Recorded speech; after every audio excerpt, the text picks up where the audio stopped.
got a dose of their own medicine thanks to Joe Montana last week. Luis Zendejas, as you saw, 40% of his kickoffs have resulted in touchbacks this season. That's a high figure. And this one is taken a yard deep by Gentry. And he comes out with it to the 18-yard line, and a hard hit made there by number 54, Britt Hager. And so Mike Tomczak, the #1 Bears quarterback, remember when they went to camp, it was Tomczak and McMahon and Harbaugh, and then McMahon traded to San Diego, and Tomczak given the lead role. Neil Anderson off to a great start this year. Brad Muster, the second-year fullback. Morris and McKinnon, the wideouts. Thornton is the tight end. And that interior line started the Super Bowl following the 1985 season. So good and very experienced.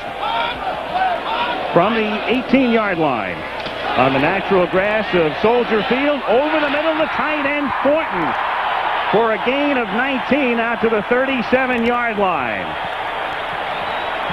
Tomczak making more and more use of his tight end Thornton. That's his 6th catch of the season. One of the things Mike Tomczak is learning to do, is put a nice soft touch on the ball. And here he goes to James Thornton, who found a soft spot in the zone, lofting it right over the top of Byron Evans. A beautiful, beautiful touch pass that time by this guy, Mike Tomczak. First down, Chicago at the 38-yard line. That's Dennis Gentry going in motion. And Tomczak to throw again. On a roll to buy some time, and then lost it down the sideline and out of bounds. Intended for Dennis McKinnon, but he was covered, and so Tomczak throws it away. 2nd and 10. Now the Eagle defense, the excellent defensive line, led, of course, by Reggie White. Jerome Brown really coming into his own. Frankly, the linebackers would have to be described as ordinary. Joyner, Evans, and Al Harris, the one-time Bear. And the secondary is very suspect and very vulnerable, especially in the absence of Wes Hopkins. And Andre Waters takes his place at free safety tonight. Waters normally a strong safety. 2nd and 10, and it's Thornton out of the backfield and into motion. And the inside handoff to Neil Anderson for a gain of 8 out to the 46-yard line, where Reggie White makes his first tackle of the night. Anderson is averaging 6 yards a carry coming in. Reggie White that time, I think, has to fight off the block of the lead back. I think Brad Muster. Look how they don't block Reggie at the line. There comes Muster trying to put Reggie down. He actually gets him to the ground, but White gets back up and makes the tackle. Frank, I don't know there's a more active defensive end in the league. What an athlete he is. He goes about 290 pounds, but he will play out on the end as he was there a moment ago. Pursues, makes the stop. He'll move in and play over the center, and he's just as effective there. 3rd and a long 2 with McKinnon in motion. Tomczak out of the shotgun for the first time. Plenty of protection, and then shoots one out to the 49-yard line, and the catch is made there by Gentry, and enough for a first down. He gets it by about a half yard. It was the linebacker Al Harris with him on the coverage.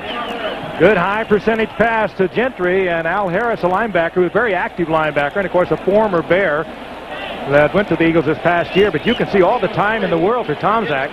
And Harris, as good as he is as a linebacker, is not going to stay with the very quick and very effective receiver, Gentry. How about the Bears and their play selection on this opening drive? Working both sides of the field, throwing the ball, rolling out, really spreading the field against the Eagles defense. The new tight end, Camposo, he was in motion. Anderson takes it into Eagle territory, a pickup of 5. Neal takes it to the 46. Evans and Harris in on the tackle. So the ground game in gear. The Bears leading the league in rushing. And also, the couple of times that Tomczak has gone back to pass, Dan, the protection is there. The Bears have yielded only 1 sack all season. It's no surprise, Al, with the quality of that offensive line. You talked about it. That's the starting line of their Super Bowl team, and no other group on the field needs cohesiveness, needs playing time together more than the offensive line. And the Bear 5, as they're known here in Chicago, have certainly gotten that over the years. 2nd and 5, Chicago at the Eagle 46-yard line. Again, great protection, and the pass is caught by Neil Anderson at the 41-yard line. He had to come back to get it. Eric Allen on the coverage, and he appears to be just short of the first down. It'll be 3rd and less than 1. Neil Anderson will work on the outside, just like Keith Byers, the setback for the Eagles. But again, look at this protection, Dan. You just touched on it. Perfect. You couldn't draw it any better on the board for him. They just dropped back, gave him all the time. It was 5-on-4, so what do? They're going to go ahead and double-team Reggie White. And take a look at the experience of this group. Covert, Ports, Hilgenberg, Thayer, and Van Horn. Look how long they have been starters together. And that is so critical on the offensive line. And, of course, the Bears and their ability to run the ball consistently over the years prove their worth. 3rd and inches, and on a sneak, it's Tomczak who has enough for the first down. He needed just a couple of inches, and the Bears will have their 3rd successive first down. And you talk to Tomczak, and, of course, you talk to Mike Ditka. The Bears are very open about it. They are moving their offense almost to a kind of a San Francisco offense, and that is very conservative, very high percentage, little dink passes to Anderson coming out of the backfield. High percentage short passing game and keeping Tomczak out of trouble. He has done very well thus far. 300-yard game a week ago. But it's not the old Bear offense, as you said, Frank, which used to be Walter Payton right, Walter Payton left with a couple guards out front. Again, I want to reiterate, look how they're using the entire field. They really have Philadelphia off balance. Tomczak pump fake and going deep, but nobody is there as McKinnon had cut off his route at about the 22-yard line. I think that was such a good pump fake that even his receiver bit on it. And, of course, big number 92 right in his face. He unloaded on Tomczak just as he released it. Tomczak had a lot of success pump faking against Detroit last week. Watch number 92 now. They don't come any better. And he gets away from the block of Keith Van Horn. And then he has that great acceleration. Well, I guess he has some acceleration. He doesn't even start off rushing the passer. He was in a read situation. He paused on the line of scrimmage and then decided to shift gears and go get the quarterback. 295 pounds. 2nd and 10. This is the 9th play of the opening drive. And Tomczak's protection continues, and over the middle at the 36-yard line, the catch is made by Dennis McKinnon. It'll be 3rd and about 5 as we have played almost 5 minutes. No score. First quarter, great early season matchup. The Bears and the Eagles.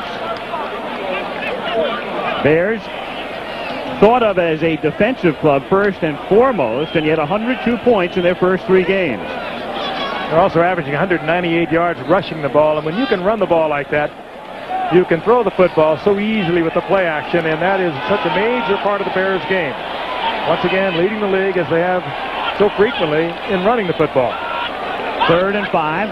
Tomczak coming off a 300-yard day against Detroit, throws and is lucky it wasn't picked off by Seth Joyner. But the Eagles are able to hold, and the Bears will have to kick. The line of scrimmage is the 35, and they send in the punting unit. He was trying to hook up, Frank, with Dennis Gentry, and Gentry, for some reason, wasn't looking back at Mike Tomczak. There was some confusion that time between quarterback and receiver. Dennis Gentry was not expecting the ball. And Dan and Al, have you ever seen such a conservative series by Philadelphia's defense as Buddy got there? He's avoiding the big blitz and locking his corners up one-on-one. Well, he's given up 37 and 38 points in the last 2 weeks. Buford's kick is angled to the far side. And they'll line it up and mark it at the 11-yard line. So from there, will the Eagles take over with 9 minutes and 30 seconds remaining in the first quarter on a beautiful night in Chicago. Play to start as Philadelphia takes over at the 11-yard line. Dan didn't even work this week, so it's going to be questionable how long he's going to be able to go tonight. Randall Cunningham and the Eagles. Keith Byers, one of the running backs, that is he at the top of the screen, split to the left. They use him more as a receiver than a runner. And here's Anthony Toney, who was on the inactive list last week. He was dinged and didn't play against San Francisco. He picks up about 3. Let's take a look now at this Philadelphia offense. Randall Cunningham, second-round draft choice in '85 out of the University of Nevada, Las Vegas. With Byers, as we say, mainly used as a receiver, and Toney Quick and Carter, the excellent wide receivers. Keith Jackson, he's hurt, but is in there at tight end. And the offensive line is a little shaky. 2nd and 7 from the 14-yard line. Cunningham going deep over the middle and incomplete, intended for Carter. And right back there with him was Lemuel Stinson, number 32, and that banged up Chicago secondary. And you saw Cunningham on the audible there. He does a lot more audibling than a lot of quarterbacks in this league, and he does it very well. He saw the single coverage by Stinson, the replacement for Wolford, and he picked it up quickly, and he didn't get the completion, but he did the right thing. Defensive line, again, we'll see a lot of Perry tonight, depending on how much Hampton can play. We'll watch Trace Armstrong as well, the rookie end. Singletary is the main man in the middle, and there's that secondary, minus Dave Dewerson. 3rd down and 7. Cunningham stepping up. Has to get to the 21 for the first down. He has that and reaches the 29 where Steve McMichael makes the tackle. So Cunningham improvising and picking up the first down. We asked Mike Ditka today if perchance he would have a spy, somebody to kind of remain and keep track of Cunningham. Well, he did on this play. It was Sean Gale, the free safety. Randall goes back, can't find the receiver, pulls it down to Sean Gale, number 23, is assigned to be with him. He was with him, but what are you going to do? Well, remember what we asked Mike about the cop. He calls him a cop, and he said, you know, the cop is only good if he catches the guy that he's chasing. The scheme was perfect that time. It's just that the pursuer was not up to the pursuee. 15-yard gain, and it's Carter, who is the man in motion, who gets wrestled out of bounds after a pickup of about 3 by Vesti Jackson. And we got a good look that standing on the sideline is a dangerous occupation. One of the Bear personnel went flying on that one. Going to have to put numbers on the coaches on the sideline.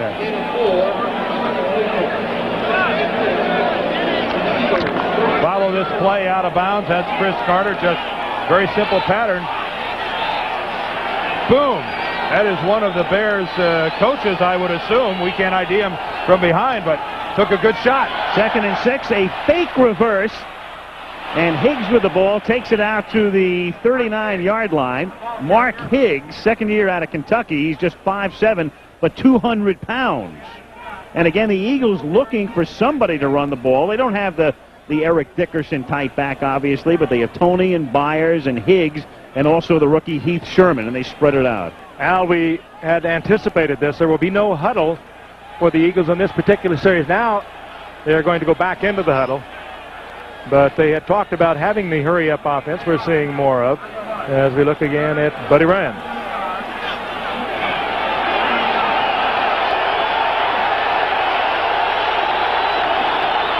And on 3rd and 1, I don't know. It's going to be very close. Singletary was right there. Boy, Randall Cunningham did not make forward progress to amount to much. It was less than a yard. He needed about 18 inches to get a first down. And it's going to be extremely close. Again, this is just the whim of where the official thinks he saw the forward progress.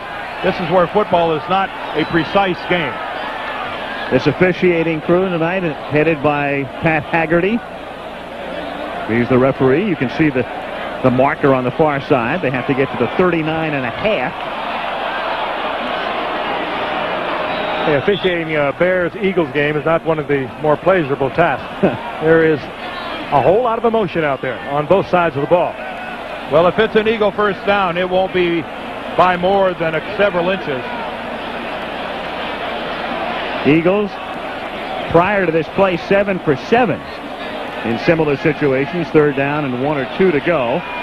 And by half the football, a first down. A basic whim. 8 for 8.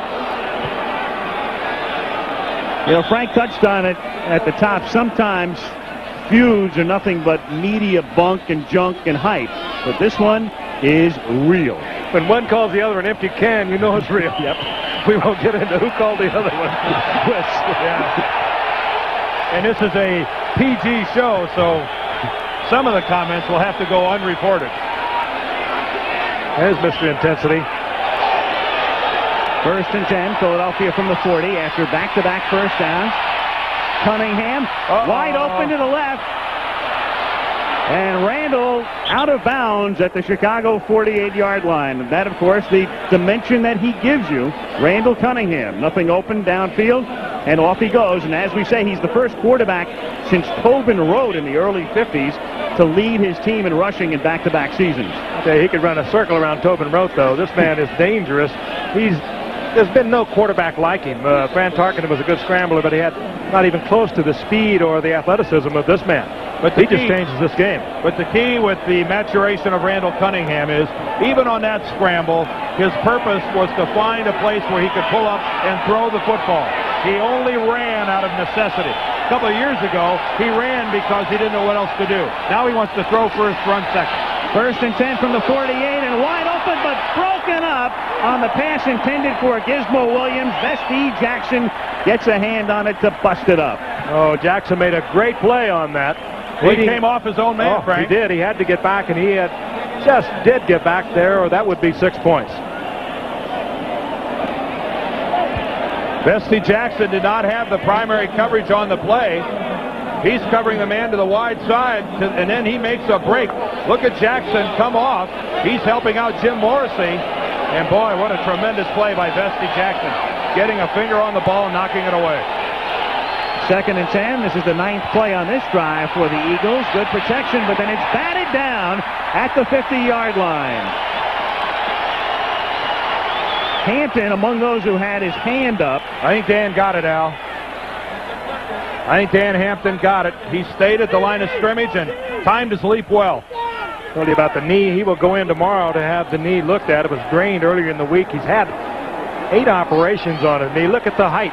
Dan stands 6'5" to begin with, but he got up there, batted it down, and not only is this year questionable for him, but maybe a career. Hey, lots of ways to be effective. If you can't penetrate, at least jump.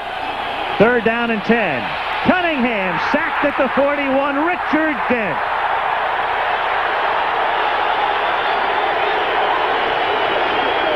Richard Dent has been reading about Reggie White all week, and that has got to aggravate him a little bit. Oh, what a quick move to the outside by Richard Dent. Here's Dent right here. Watch him go up and then jump to the outside. Boy, watch this quickness. Boom, there's his quick to the outside. Boy, moves right around Matt Darwin and in on the play. That's one way to contain Randall. John Telchik's punt is taken at the 16-yard line by Dennis McKinnon, and it was Gizmo Williams right there to greet him. So each team able to move the ball, but neither is able to get it into field goal range yet. 6:01 to play, first quarter in Chicago.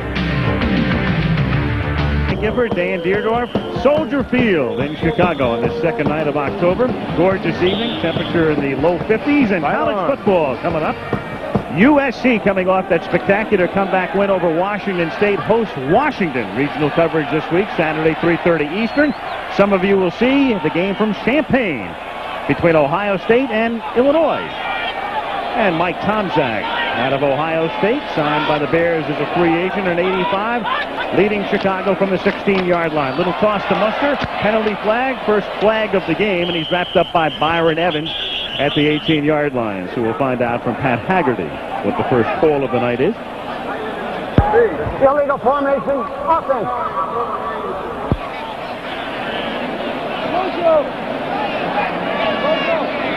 So the penalty is against Chicago. Funny thing about the Eagles, in all of their years coming into this city, they have never won a game in Chicago, be it at Dyke Stadium on the campus of Northwestern, at Wrigley Field, the old home of the Bears, or here at Soldier Field. 0-11 in regular season play and 0-1 in the playoffs, that being the Fog Bowl. As remarkable as that is, even to me, more remarkable is the fact the Bears have won 30 of 33 Central Division games.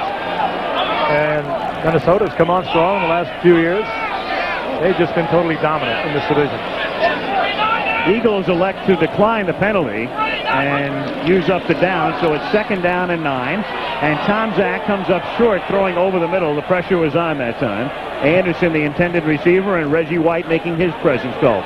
Oh, and that's Reggie working against Keith Van Horn, the right tackle. And Van Horn acted like he got hurt. Watch him lunge to the outside. And Van Horn's going to come up afterwards like he hurt his left arm or something. But Oh, Reggie White, a strong move to the inside. And he just tramples.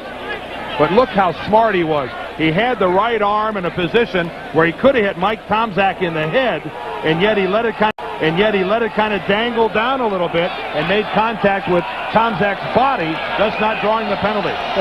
Smart play by Reggie White. His dangle will take it off, though. I think Van Horn's a little hurt at right tackle. 3rd and 9. Out of the shotgun, over the middle. The catch is made by Gentry. A first down, and out to the 35-yard line. He is stopped by Andre Waters. Gentry getting free over the middle on a 3rd down play. Well-designed play. You got a cross between McKinnon, and as McKinnon crossed with Gentry, Tomczak got it in there, and of course the Eagle defender a little bit leery with all that traffic in there. Good, well-designed play. Well, it's an Eagle secondary that has had their confidence shaken. I mean, they've had Jerry Rice and Joe Montana go wild on them. They've had problems containing the Redskins. And frankly, the more complicated a pattern you throw at them early, I think the better chance they're going to have at succeeding. After an 18-yard gain from the 35-yard line, Tomczak fakes to the right, goes to the left, throws short, intercepted at the 42-yard line by Eric Allen. And Philadelphia has it at the 45 on a pass intended for Wendell Davis. That wasn't a great defensive play. That was just a poorly thrown ball by Mike Tomczak. Well, I don't know where his head was on that one because he had no chance to complete it. Let's take a look at it. The intended receiver, Wendell Davis, driving hard on Eric Allen, and here the ball's in the air. And Allen's got a free shot at it. And Philadelphia gets the turnover in great field position at their own 45. Field in Chicago, more than 60,000 looking on. And the Philadelphia Eagles and the Chicago Bears having at it. The Eagles, the only team in the league that has scored in every quarter thus far this season, all 12 in their 3 games. They have it at the 45-yard line. Cunningham on a roll. Cunningham going deep, intended for Carter. He's double teamed. It's deflected and incomplete. Lemuel Stinson almost came up with it.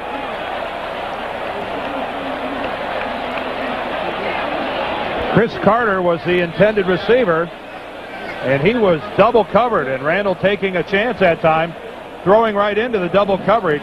There's Carter, but look at the Bears on either side. That's Stinson on the left and Sean Gale to the inside. And Lemuel Stinson very, very, very close to picking that ball off. And the more you watch Lemuel Stinson out of Texas Tech, 5'9", 159 pounds, and he plays twice that size. Well, he'll rock you, won't he? He'll come up and support the run. 2nd and 10. Tony, and he takes it out to the 49-yard line. He is stopped by Morrissey. Anthony Tony, who was on the inactive list last week. When you look at the Eagle running game, you look at the average per carry. It says it all. Tony, 2.8. Higgs, 3.7. Sherman, 3.6. Byers, 1.6. About 100 yards in 3 games for many of them. They don't get about it. Their offense is wrapped up around number 12. Perry is in. The refrigerator, spelling Hampton on the defensive line. On 3rd and 6. Cunningham is 1 for 5 thus far. And he is 1 for 6 with an interception by Sean Gale, who takes it back to the 49-yard line. And so the Bears return the favor. And I'll tell you right now, as we look at a little pushy-shovey in the middle, Ron Heller, William Perry, but give the assist on that interception to Richard Dent. Richard Dent forces Cunningham out of the pocket. And we've got a lot of peacemaking going on down on the field. But Richard Dent right there, number 95, he's the guy that forces Randall Cunningham to move out of the pocket. As a result, Randall throws the ball high, and he got the interception as he intends to get it to Keith Jackson. All right, Dent's at the top of your screen. Here's the Fridge. Working inside, Mike Shadd, the left guard. The Fridge goes nowhere, except hitting Cunningham well after the play, but Richard Dent made that happen. And the Bears take over at their own 49-yard line. So each team has had the ball twice. Each has punted once. Each has had a pass picked off. 3:34 to play and a scoreless first quarter in Chicago. Thornton in motion. And Anderson looks for blocking and picks up about 3, taken down on a nice tackle by Clyde Simmons. It'll be 2nd and 7. Let's go back to that interception again. Watch Richard Dent there at the top of your screen. Watch this move to the upfield, and then the quick move around the corner. And Matt Darwin, and look how he forces Randall up. He forces Randall up into the pocket, forces him to throw not set. And a lot of times you'll see a quarterback, when he's taking that step forward, that's when that ball has a tendency to sail on him. And that's exactly what happened to Cunningham that time. The ball took off, overthrew his man, the INT. 2nd and 7 at the Philadelphia 48-yard line. Inside handoff to Anderson, and he's wrapped up by Jerome Brown. The one-time Miami Hurricane in his 3rd year and beginning to come into his own. Here's so much about Reggie White, but every now and then Jerome Brown just explodes off the line. Well, the part of it is the Bears don't block him. Watch the line here pull this way. Here's Jerome Brown, totally unblocked as he comes into the backfield. You know, this kind of a blocking scheme might work against someone who doesn't have good pursuit. But I'm afraid that Jerome Brown has got more foot speed than maybe the Bears gave him credit for in that blocking scheme. There was a penalty against the Bears for holding, but it has been declined. Philadelphia will obviously take the play, which was a loss, and a loss of down as well. And it will be 3rd down and 12 from the 47. Brown in the Washington game a couple of weeks ago really came into his own. He had 11 tackles on his own, had a couple of sacks. He just was everywhere. Well, teamed up with Reggie White, they are really formidable along that defensive line. 3rd down and 12. Tomczak from the shotgun, deep over the middle, and a leaping attempt at the 22-yard line by Wendell Davis, but incomplete, covered by Seth Joyner. Touchy pass, Frank. Oh, that's another one thrown into a crowd. There are about 3 Eagle defenders, and the guy who really saved it was Wendell Davis. Let's take a look at it again. It's a straight zone defense. You'll never see it any more clear than this. And Tomczak tried to get it in. Seth Joyner is back there, and also coming over to help out in that zone is Isaiah Jenkins. Actually, Joyner, watch him. He gets a hand on the ball. It actually looks like Davis is going to catch this ball, but watch Joyner swing an arm.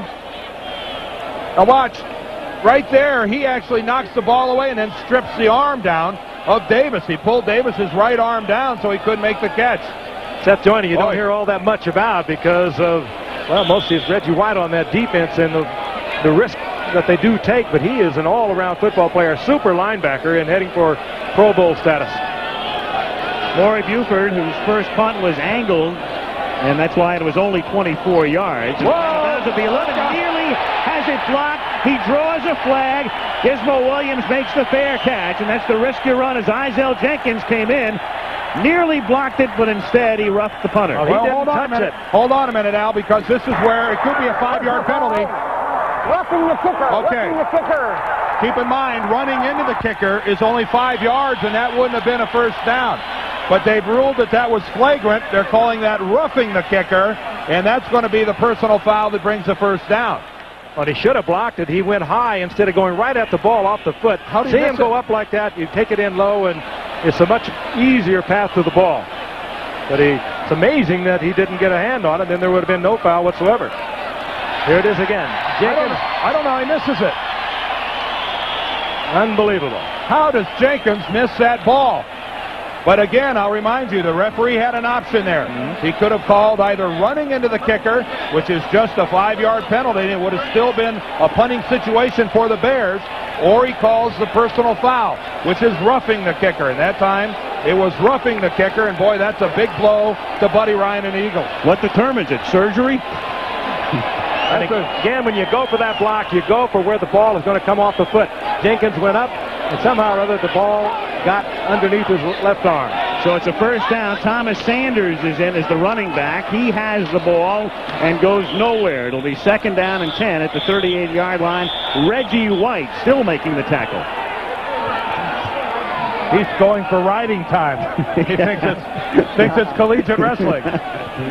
Reggie White building up a little riding time, maybe good for an extra point in the 3rd period. Delivering a sermon is the licensed minister, Mr. White. Well, they're going to try to cut Reggie. Watch Dennis McKinnon in motion. Dennis, it's going to take a little more than that to get Reggie White on the ground. It's, I'm sure, a job that Dennis McKinnon didn't volunteer for. Ditka said we have no plans to double team him. Perhaps he might want to rethink that. What's a new strategy, sending a receiver after him? 2nd and 11, and Tomczak's throw is behind the intended receiver, Glenn Kozlowski. And again, White right in the middle of the action. Good read by Tomczak on the part of the blitz, but nothing doing between Kozlowski and Tomczak. Blitz was on, and Kozlowski locked up with individual coverage on Eric Allen. They both read it, and the execution was just bad. Greg Landry, now the offensive coordinator and the play caller for the Bears, has sent it in on 3rd down and 11 from the 39 out of the shotgun. 1:19 to play. Scoreless first quarter in Chicago. Gentry in motion. 3 receivers in the pattern, and he swings it out from Morris, and he has the first down as he gets to the 20-yard line. And again, a breakdown in the secondary that time. Eric Everett was there with the initial coverage. Morris makes the catch, and Lilly finally makes the tackle. And I'm trying to figure out how Mike Tomczak isn't hit or sacked by Reggie White. Again, watch Reggie working against Keith Van Horn. I thought he knocked the ball originally. Boy, look at Mike just step up inside. Credit the rest of the Bear line with giving him a pocket to step up into. And watch Morris now. He comes to the inside, pulls up. Defender buys it all the way. That's Eric Everett. And Morris, a good runner when he gets the football, takes it down inside the 20. 30 seconds to go in the quarter. Tomczak on first down. Little swing pass to Sanders, who eludes the first 2 tacklers and then takes it to the 15-yard line on what should be the final play of the quarter. Yeah, we had a sound apparatus on that field because you were seeing some hitting tonight on both sides of the ball. One of the things we want to watch for in the balance of this game, look how the Eagles have elected to keep Reggie White out rushing against Keith Van Horn. Normally in that long yardage situation, he's over the center, but the Bears have an all-pro in Jay Hilgenberg, so they're going with the matchup, putting White on Van Horn. And he's winning it out there at the moment. ABC's Monday Night Football returns after this message and a word from our ABC stations. Plymouth and your local Plymouth dealers who invite you to test drive a Plymouth today.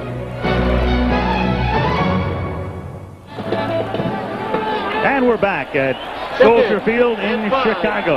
Our 20th anniversary year. And a scoreless first quarter. Al Michaels, Frank Gifford, Dan Deerdorf as we start the second quarter. It is 2nd down and 5. Chicago at the Eagle 15-yard line with Caposo in motion and Sanders the ball carrier. And hit hard as he crosses the 15-yard line and pushed back. Take a look now at the numbers for the first 15 minutes. Well, guess who's had the ball this whole quarter? The Chicago Bears, over 10.5 minutes. Each team with a turnover, and the Eagles, surprisingly, haven't even gotten into positive numbers, -6. They are not going to win this football game by having a lopsided balance in favor of their running game. Meanwhile, 3rd down and long, the Eagles bring in their nickel. They like to come off this, and they might like to down here. If they can get the sack, they can move them back for field goal, but that means they get locked into single coverage, and that's when the Bears like to go to number 85, McKinnon. If he gets individual coverage, you can look for him. But again, I'll remind you, this is always where the Eagles have moved Reggie White over the center. Number 1. And on 3rd and 5, the Bears elect to take a timeout. Jack Bliss. They've come out with 3 wide receivers. Tomczak didn't like what he saw on the Eagles side. He'll discuss it with Landry and Ditka, and we'll come back to Chicago. The beautiful Chicago in a moment. The Bears are going to come up with 4 wide receivers, Gentry, McKinnon, Davis, and Morris on a 3rd and 5. It should almost guarantee individual coverage on a couple of them. They put Gentry in the slot to the left. Tomczak out of the shotgun. He starts McKinnon in motion. And then, after the fake to Anderson, is a man open for the moment in the end zone. Touchdown, Dennis McKinnon. Super play. Well designed. McKinnon in motion. Turn around and went back. Came all the way across the field, but he was running with Tomczak. And Tomczak just did get it in there. Well, It was a touchdown. I'm not so sure of the design. When two Bear receivers run into each other in the end zone, you have to assume that one of those guys isn't supposed to be there. There's Tomczak hiding the ball. McKinnon now is just coming into his view. It was to McKinnon all the way. Now watch this, what Dan talked about. The two defenders colliding, and McKinnon holds on to it. Good concentration on McKinnon. Well, Wendell Davis thought that ball was coming to him. I mean, you had two Bear receivers going for the ball in the end zone. Now I know that there's strength in numbers, but I don't think that that's exactly what they're looking for. Here's Wendell Davis right here. Now he's the guy that's going to make contact. He's working against Izell Jenkins. He's breaking for the ball. There's McKinnon coming from the other side. Wendell Davis just came back and got into it. The play actually was stretched out a lot longer than it should have been. But yeah, comedy of errors, but it pays off in a big 6 for the Bears. +1 by Butler. When we played the Cardinals on Monday night television, they came down to the Cotton Bowl and beat us 38-0. And I didn't play very well. I remember the Tuesday meeting with Coach Landry. I got chewed out very much for not doing some things that I was supposed to do. And it wasn't one of my better days. But I remember that because we went on to go to the Super Bowl after that. I think we won the rest of our games. Intercepted a pass, lateral to Landry. He scored a touchdown, and he chewed me out. I think that was the game where Don Meredith set new records for network impartiality. As he sobbed unabashedly. That's the first time I've heard an announcer cry about his whole team getting whooped up on that there. Butler's kick is touched by Gizmo Williams, so it's a live ball, and he gets it out past the 20 to the 30-yard line. Almost a disaster, but it turns out to be a decent run back and a flag at the 20-yard line. He was thinking about letting it go out of bounds, and then once he touched it, it's a live ball. Use their hands on the return. And the penalty against Philadelphia to back him up. So the Chicago Bears, and remember their last drive, stayed alive because of that roughing the punter penalty. And number 58 on the return. 10-yard penalty. First down. Remember we talked before about a secondary that's a little confused? Here's Dennis McKinnon. Watch him come in motion, back out, and then down. Mike Tomczak with the beautiful fake and out. Here's Wendell Davis over here that gets into the play. But again, keep in mind, we're dealing with a secondary that has been burned a great deal lately. And motion, rollouts, any type of confusion you can throw their way, I think it's going to be successful, and the Bears are early. It's Byers for a gain of about 2. There's William Perry, number 72, in on the tackle. You know about the Fridges weight problem. He's weighing in at about 340. And he's going to probably play a little more tonight than he ordinarily would with Dan Hampton hurting. I mean, they asked Mike Ditka about his stamina. He said, I don't know, we'll find out. Well, there's never been a question about Williams' ability to play the run, and that was a good look at it right there. Second down and 8.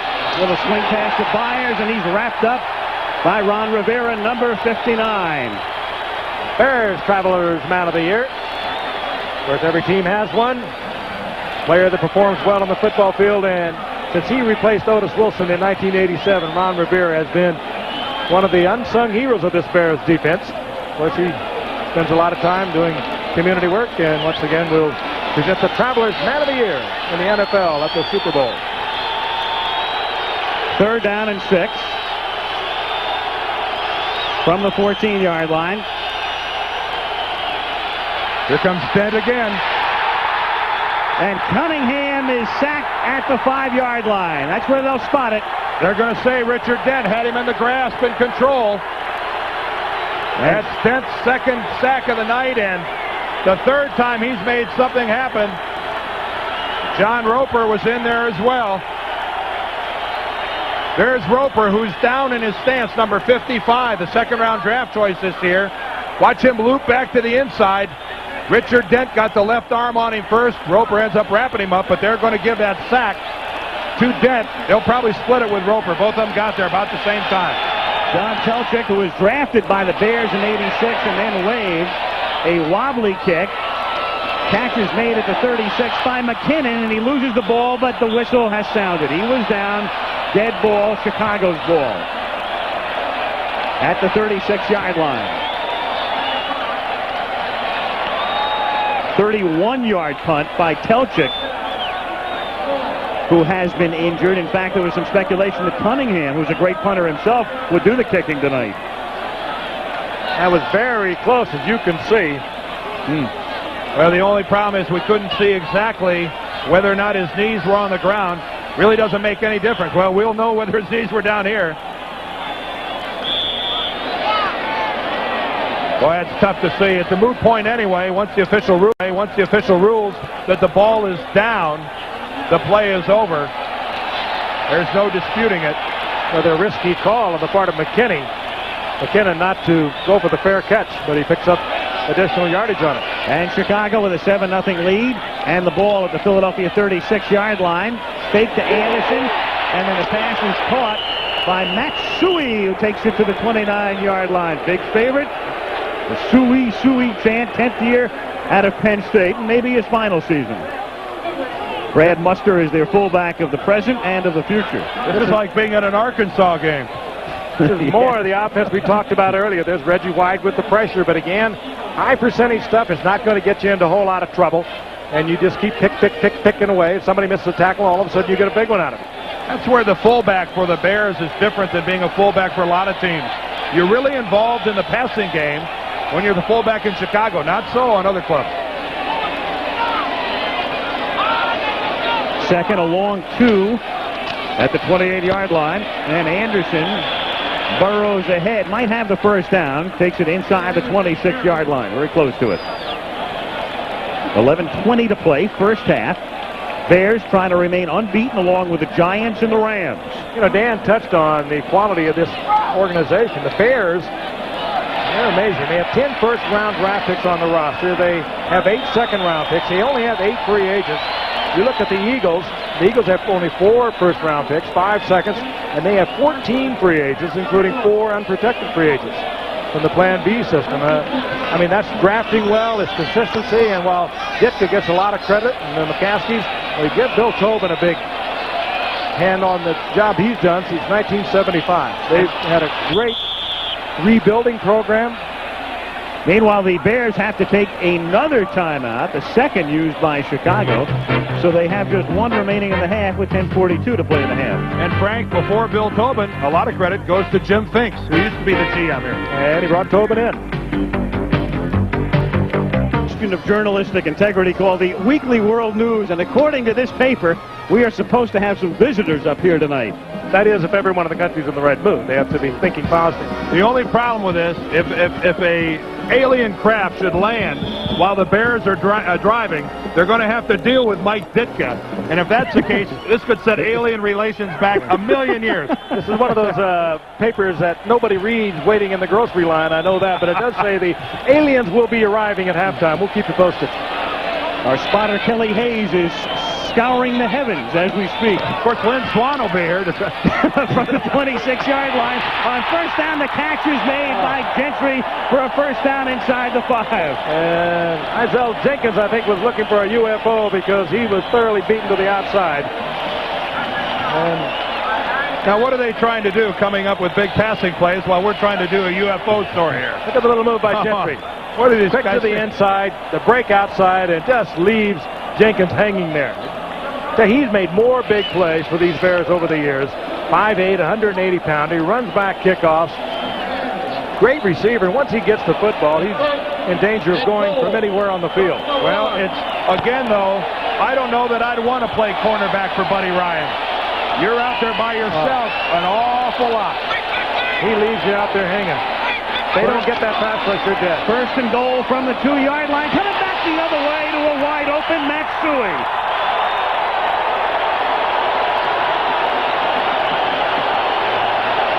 Another well-constructed play to take advantage of, I'm quite sure, the familiarity of the Bears with what Buddy Ryan likes to do on defense. Nobody even in the area with Suey. Tomczak again, hiding the football.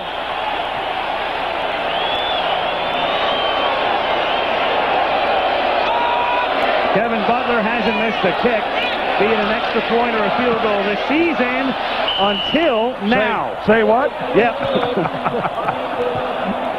As usual. You say it?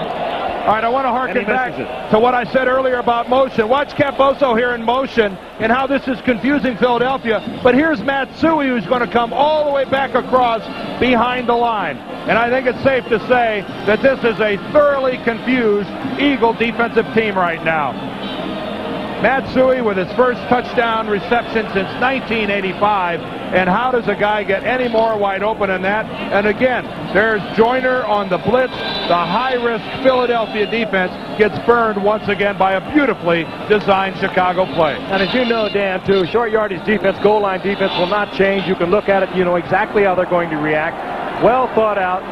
Give Greg Landry a lot of credit for that, but I'm sure they looked at a lot of hours of videotape and said, hey, this is what we can do. And that has all been taken off the tape out onto the field, and it's just put 6 points up with the Bears. There's Greg Landry, the offensive coordinator, and boy, what a nice play. Well designed, and there's Matsui, who's trying to get his hair as gray as Landry's. With Walter Payton. And those two, of course, paired in the Chicago backfield for so long. Payton retiring after the 1987 season. And some speculation that this will be Matt's final year. Think of the yards that Payton made behind blocks by Matsui. Great all-around Penn State All-American. Subordinated a lot of talent to the good of the Bears and Walter Payton. Butler's kick taken at the 5-yard line. And it's Mark Higgs who gets wrestled down by Kozlowski out at the 23 with 10:22 to play in the first half. So Cunningham off to a staggering start. Randall had a career day 2 weeks ago against Washington. Had a rather ordinary day against San Francisco last week. And is off to a poor start, at least passing, tonight. You know, the scary part about him, if you happen to be a defensive player, a defensive coordinator, is that he is so explosive. It takes him one play. He'll scramble around, drop a bomb, scramble around, pick up 30, 40, 50 yards. All of a sudden, he's in your end zone. First down, 24-yard line. His third completion.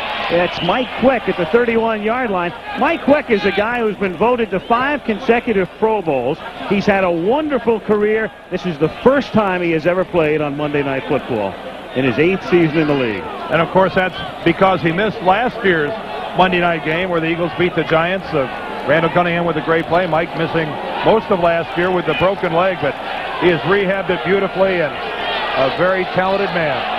And those are the best eyes in football. 2nd and 3, and coming out of the backfield is Anthony Toney, who was almost tackled for a loss. Instead, it's about a yard gain. Morrissey makes the stop at the 32. It'll be 3rd and 2. You know, I guess celebrities have perfumes and scents and whatnot, but if we could get the essence of Singletary and bottle it, label it intensity and sell it, you'd have something unique. Look at concentration. He runs it all in there. Quick count on 3rd and 2, and seeking the first down. It's going to be real close on the spot. Anthony Toney, who has to get, as you can see, to the 34-yard line. And we'll see where they spot it. Referee Pat Haggerty. 9:09 to play in the half.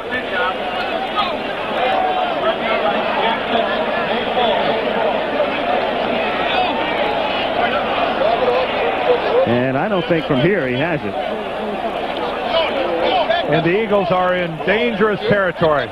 They desperately needed their offensive team to grind out a couple first downs, give their defense a chance to settle down, regroup over on the sideline, try to gather themselves. And this is a case of an offensive team not helping out their defense whatsoever. Good 4 or 5 inches short, and Buddy has no choice. He's got to kick this thing away. No choice whatsoever. Unless he elects to run a fake punt here. Or come up to try to draw him offside. What the Rams tried to do yesterday against San Francisco. Randall will be in there to do the punting. Their punter last week on a fake punt, hurt his knee, and we were watching Randall last night. There's nothing this dude can't do. Well, look how the Bears are responding, though. They're leaving their #1 defensive team on the field. Hampton's in there, Dent's in there. They're not playing punt. They're playing they're going to go ahead and play this as a regular defensive down. Well, you saw him punt away, though. Last year, all 3 punts, Look at this. more than 50 yards. This is a beauty. And a fair catch is called for at the 21-yard line by Dennis McKinnon. So let's see. The line of scrimmage was a 34. That's 16 plus 29. Or 45 yards on that kick. It's not like he's a novice punter. He was one of the nation's leaders when he was at Nevada, Las Vegas. So he's no neophyte to punting. He was also kicking field goals last night from 45, 47 yards out and hitting with regularity. A week from tonight, the Meadowlands and a couple of teams in dire need of a victory. The way things have started for the Los Angeles Raiders and the New York Jets, and that's our matchup next Monday night. Bo will be a week away, I guess, from that one. Yep, at least. Maybe we could call him up and ask him to play. Please, Bo. Mike Shanahan might. From the 22-yard line, this is McKinnon on an end around, and a flag is thrown well after the play. Byron Evans in on the play, and it's a holding call against Chicago.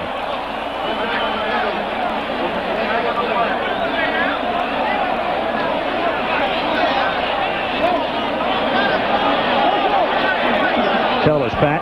Holding, number 80, offense, still first down. James Thornton, he's got his arms can do a lot of holding on you. This is where the Eagles can really beat up on you. They get you down deep. It's where they like to back it up with a blitz. They're the king of the turnovers. It is high risk, but they love to go for you down in this area.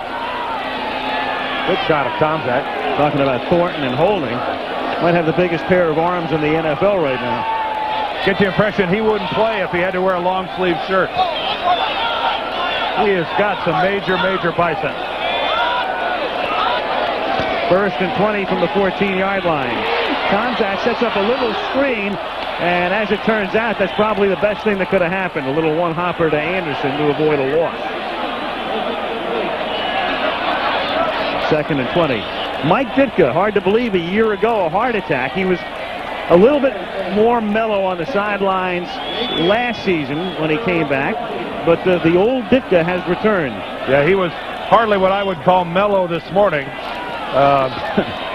Hey, Mike gets fired up for any game, but as we touched on early, this is the Eagles, this is Buddy Ryan. It doesn't take a lot to flip his switch. We had coffee with Mike this morning. It wasn't quite a coffee clutch, though. I don't know if you got offered a cup. Mike drank a lot. We got nothing. Second and 18. As Tomczak hits Thornton. Who doesn't want to go down. Nope. Up at the 30-yard line. 2 guys on each arm. And it's still a mismatch. Look at the guns on this guy. He's developing into a pretty good tight end, although it was his holding call that put the Bears back into this situation. But for those big arms, he's got soft hands. They don't necessarily seem to go hand in hand. How you like a hand in hand? Well-designed play again. We keep talking about Reggie White being over the left side of the Eagles defensively, and Greg Landry at that time had Tomczak rolling away from Reggie White, giving him plenty of time to look downfield and find Thornton. 3rd down and 2. Tomczak to McKinnon. Spin move at the 40 to turn it into 6 extra yards to the 46. And McKinnon thinks he got a late hit. Everett and Waters converging on the tackle. And what a beautifully designed passing attack the Bears are unleashing on the Eagles here so far this evening. Andre Waters and his friends in the Bears secondary are just at a loss at trying to cover this up. Ooh, and there's a late kick. Boy, look at that. Boy, that's Andre Waters, I believe. Dennis McKinnon trying to get up. There's Waters. Boy, and that's an intentional shot right on the chin. Andre. No flag from the 47-yard line. 1st and 10 Chicago, and there was movement in the backfield. So the penalty is against Chicago. Muster was the ball carrier. Reggie White makes the tackle, but Neil Anderson was in motion prior.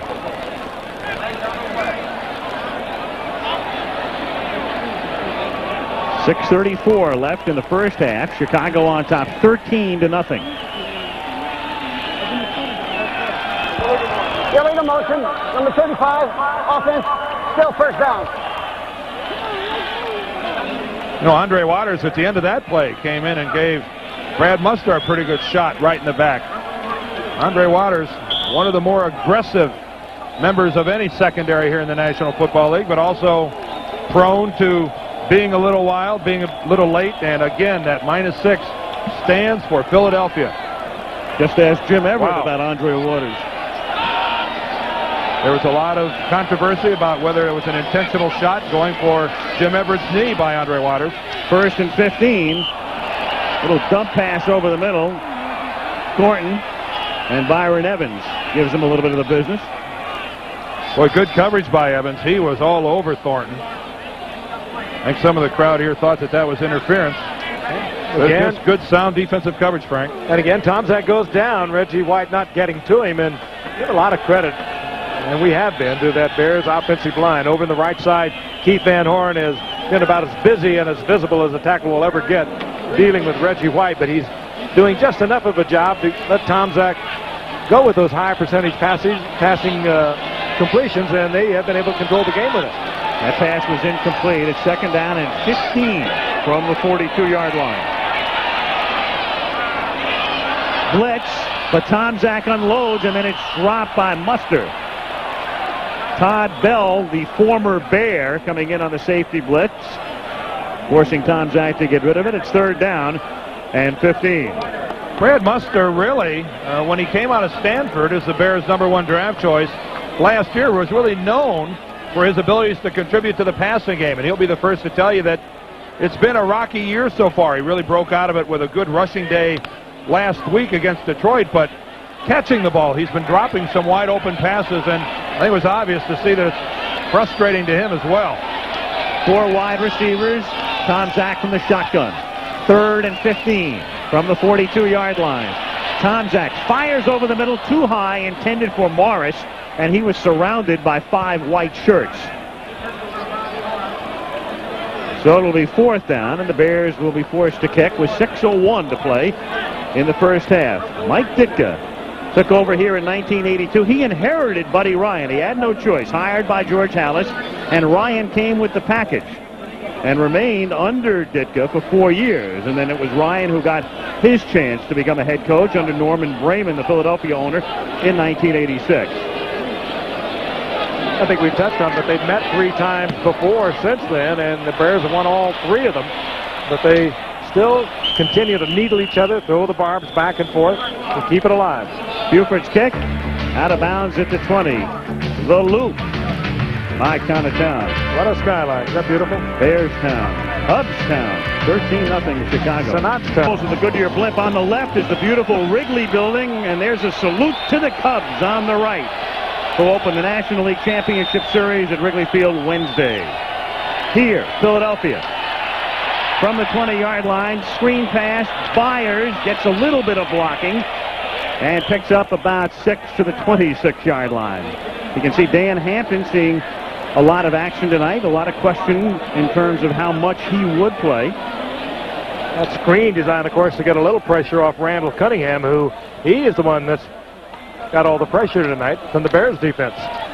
What's really strange right here is that it's Dan Hampton playing with the Fridge, and it's Steve McMichael on the sideline. That's ineptitude right there. 4 possessions and nothing.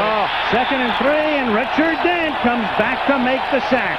Oh, a little deal to the inside. Nobody touched Dent. Well, you talk about a guy that's trying to become Mr. Monday Night. Richard Dent making a habit out of big games on a Monday night. This is what you call just a loop to the inside. Watch Hampton work to the inside. There's Richard 95, and Hampton does his job, takes up 2 blockers. Richard Dent is freed all the way. Dent gets the glory. Hampton did the hard work. Took 2 guys. 2.5 sacks here in the first half alone. And right now, Richard Dent's going, Reggie who? 3rd down and 13. Cunningham going deep for Carter. Underthrown, tipped, and batted down. Incomplete at the 45-yard line. Lorenzo Lynch, who had 2 interceptions last week in Detroit, breaking it up. And the crowd salutes the Bear defense. Randall Cunningham has to be totally frustrated. He never even saw Dent coming on the play before. Perfect deal between Hampton and Dent. And on this play, he flushed out of the pocket again. all the receivers are covered. The only one who had a possibility was Chris Carter, and he just couldn't get it to him. Almost picked off by Lorenzo Lynch. I'd like to put a tape measure to that vertical leap by Lorenzo Lynch.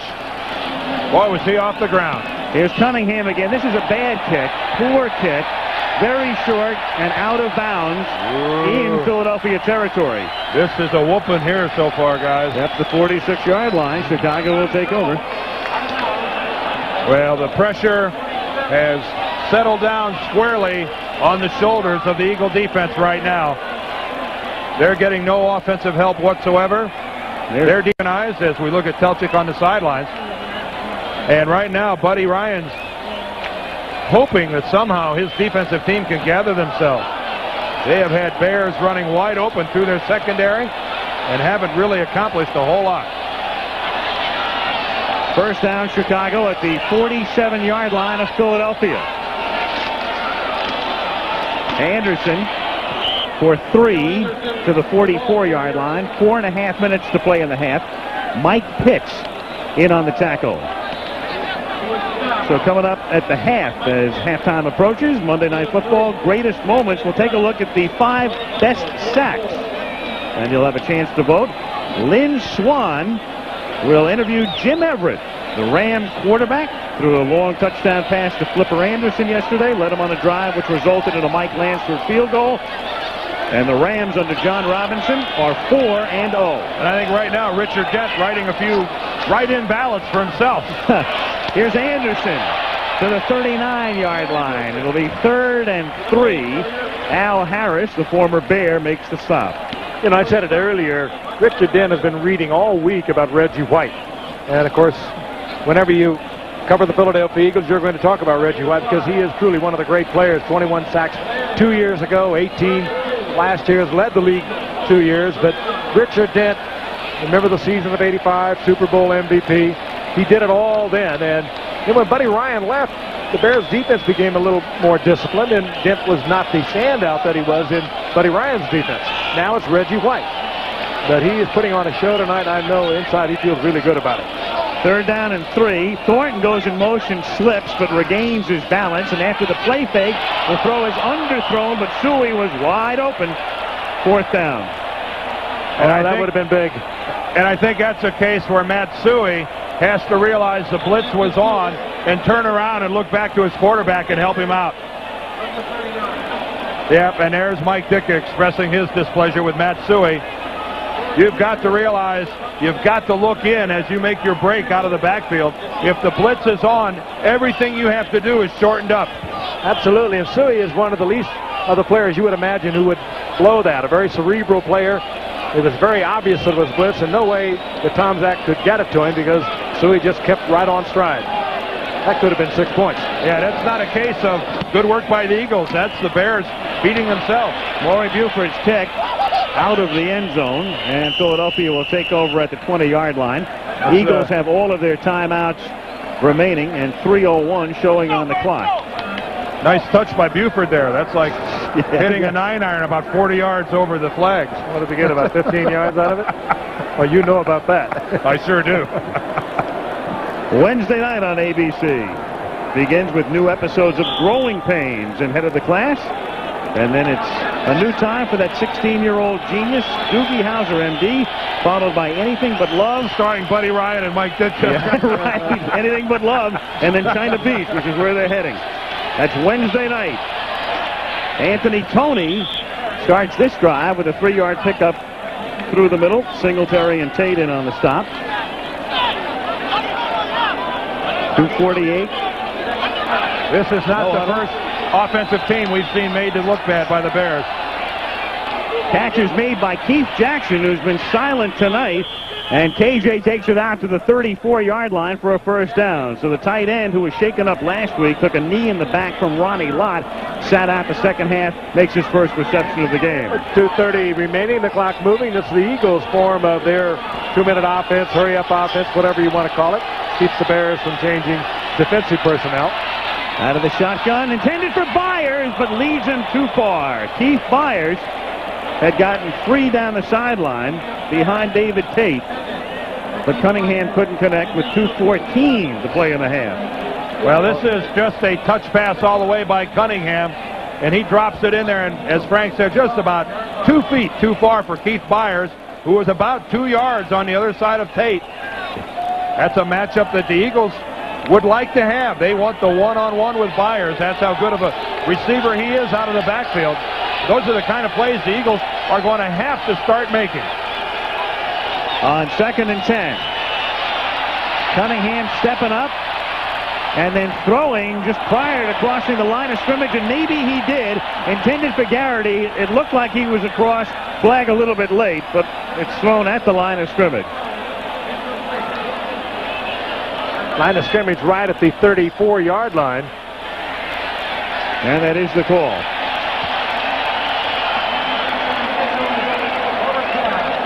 Cunningham has been harassed all night.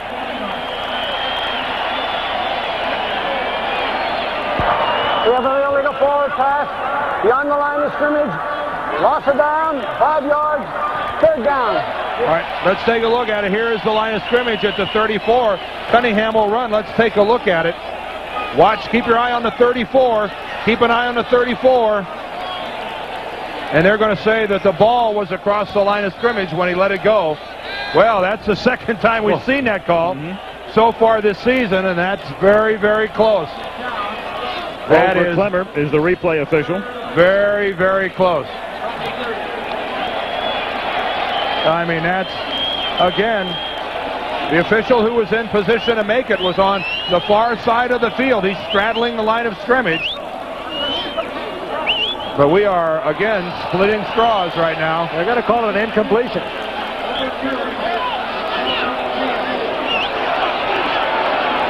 And apparently they're going to move it back to the original line of scrimmage and simply call it an incomplete pass. And I think that is an outstanding job by the officiating crew of realizing that's an erroneous flag, picking it back up. Yeah, Cunningham was not across the line. And we did it in this lunch hour. Yeah.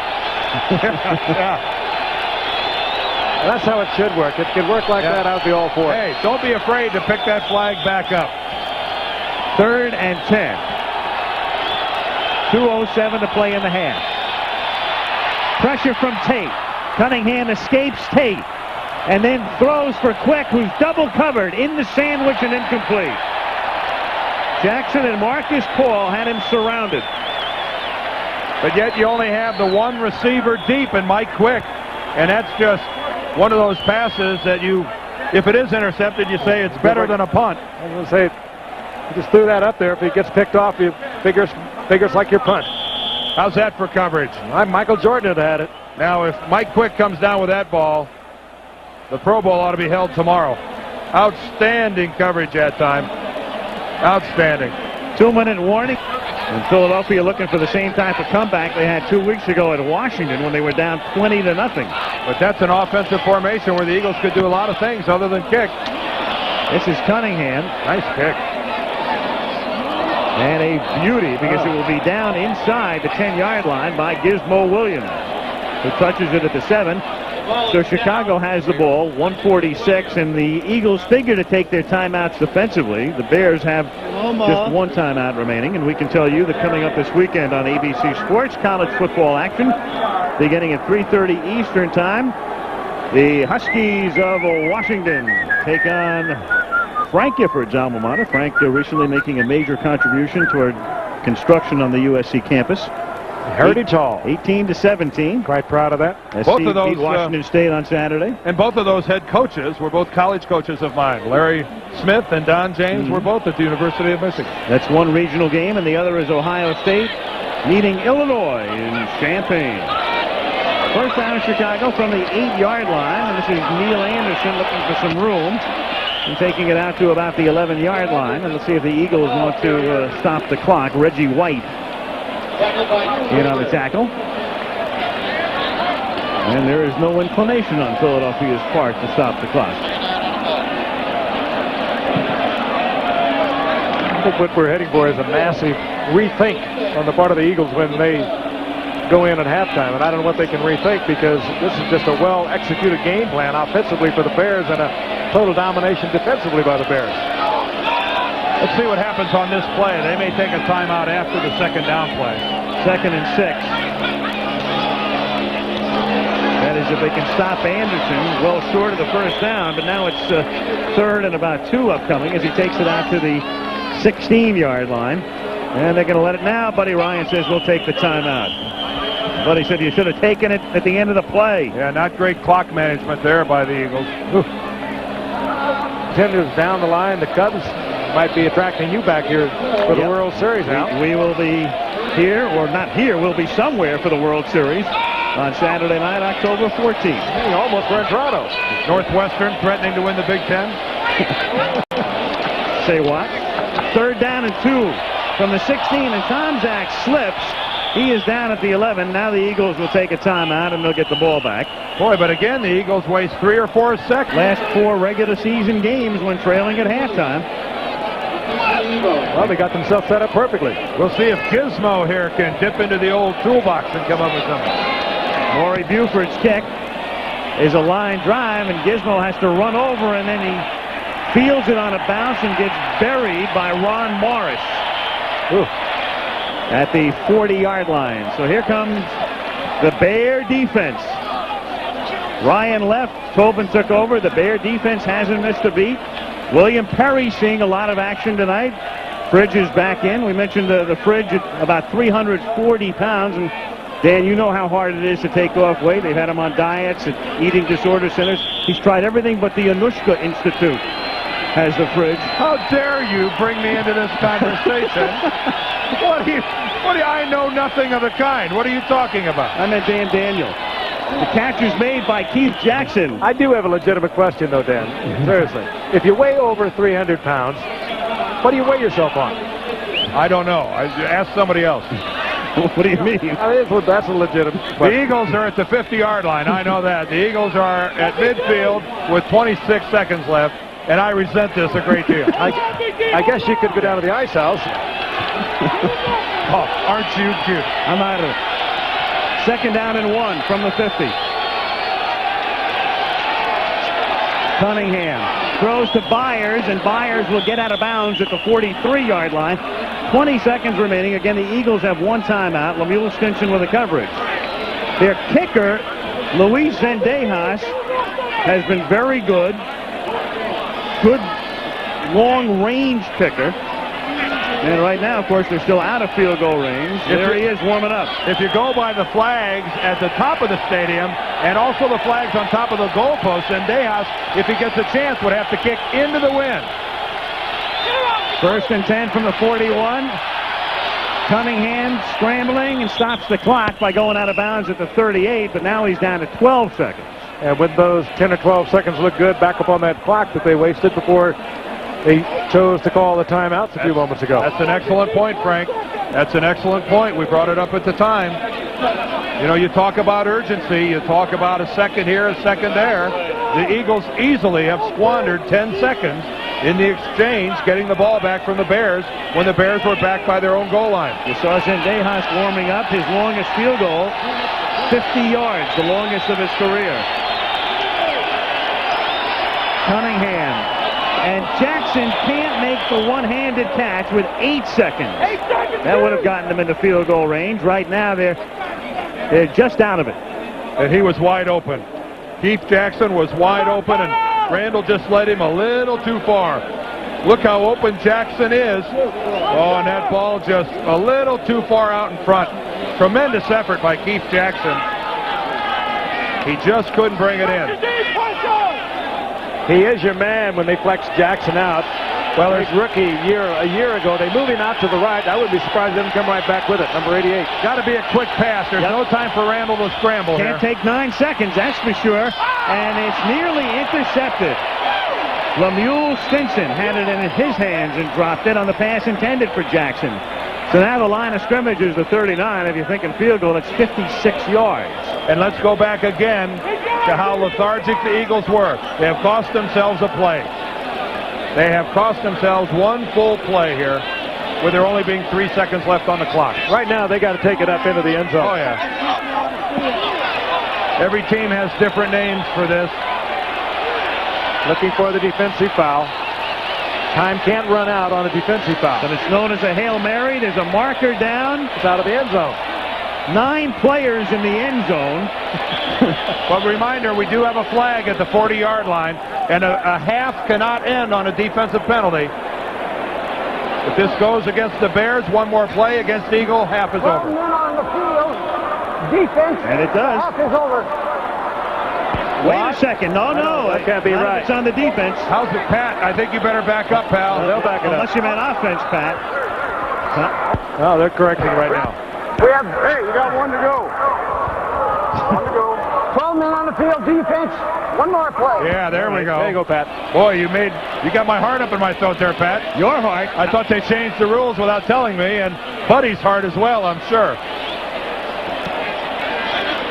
That's a no-no. It's a 5-yard penalty, so the ball's at the 34. If you're thinking field goal now, 51 yards. But they're going to go for 6. Well, I think if you were on an artificial surface, they might let him go for it. Out of the natural turf, it's against the wind, a little too much, they figure. As we mentioned twice, he has made 50-yarders in his career, but they'll go for it on the 1 play remaining.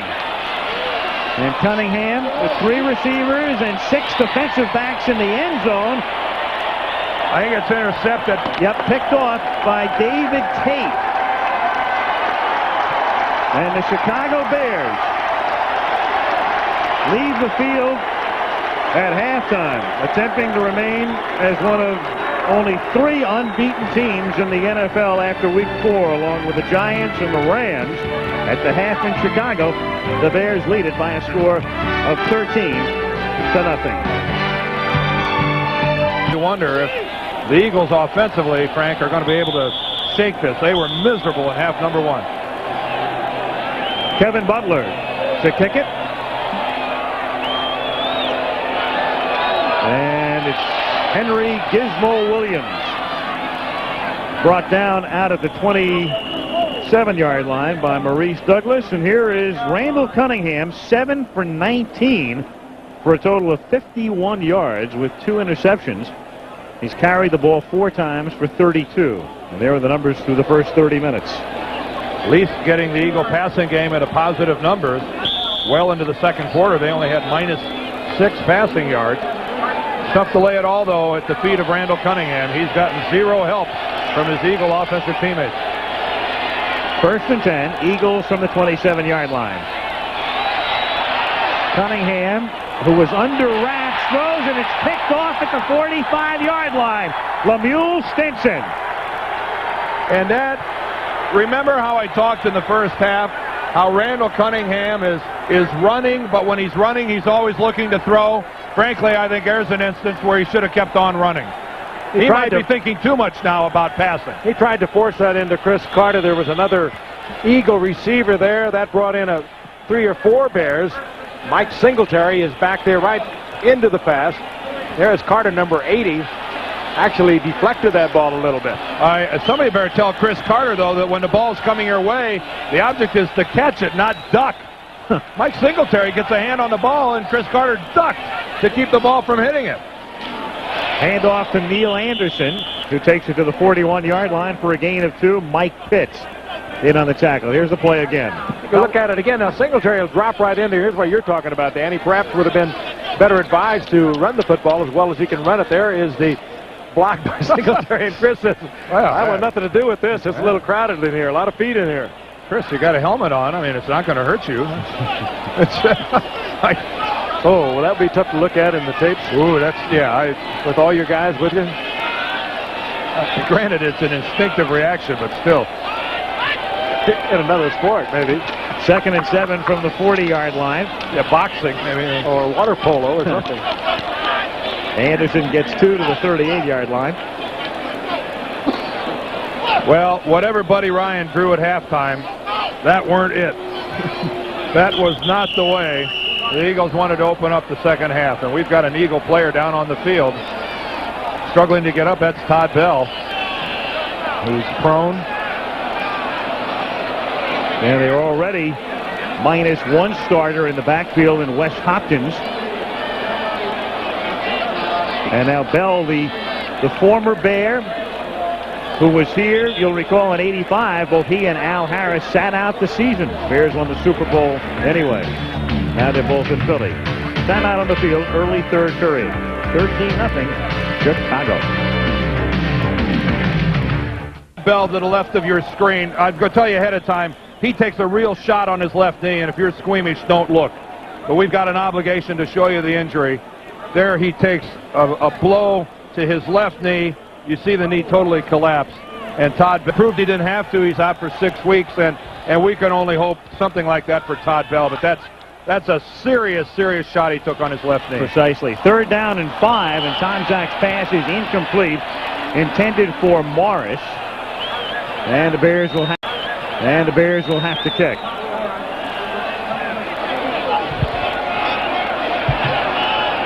So Maury Buford comes in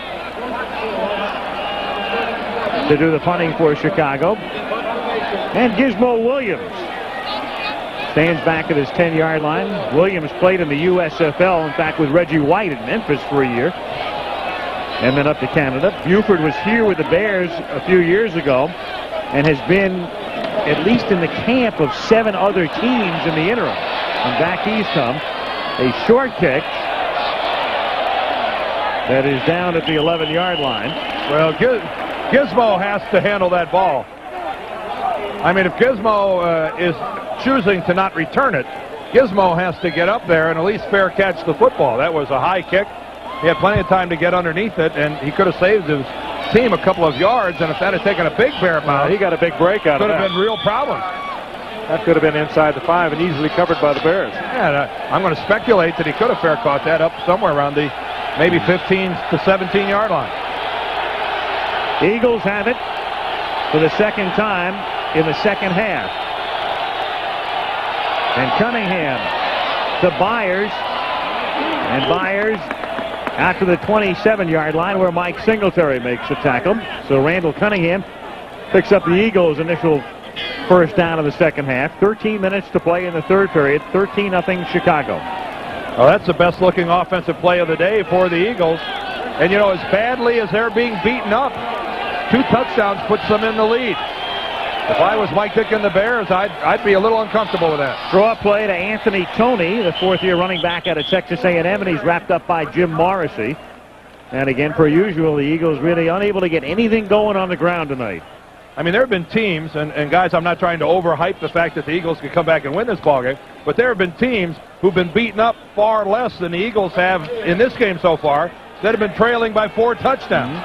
And they're down by only 13. Who's the superstar coming into this game? Hint, it wasn't the guy on the bottom. 2nd and 8.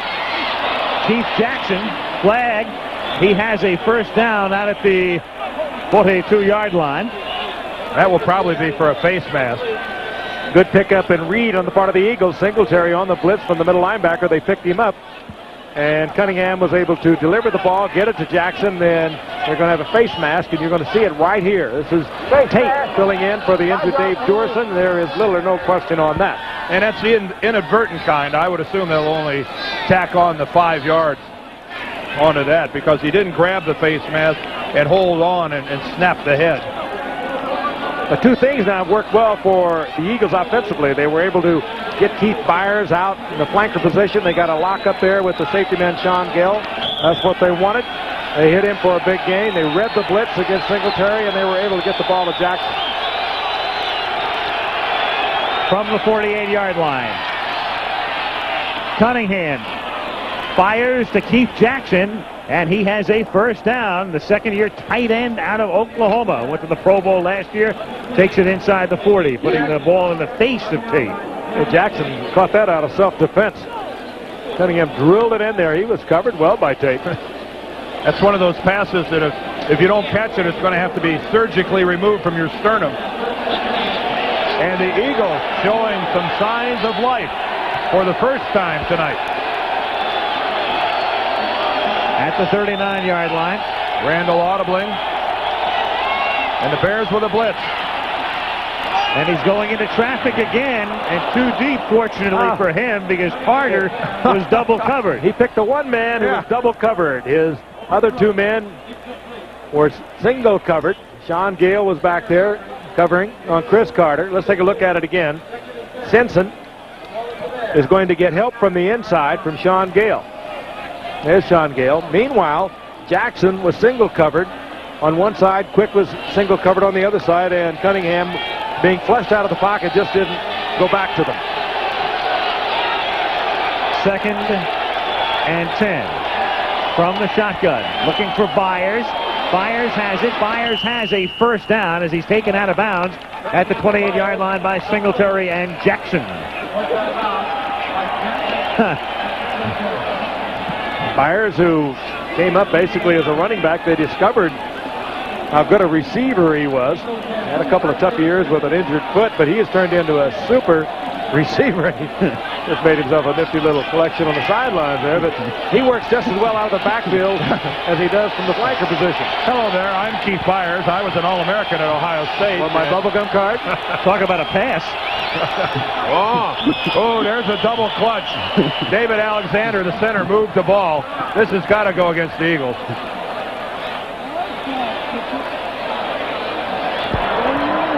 Ball start. Number 72, center. Yeah, that's one way to try to get the defense jumping off sides. It's always a help. Here's Alexander right here. Watch the movement of the ball. You could see him rock back. While he rocked back, he inadvertently moved the ball about a foot at the same time.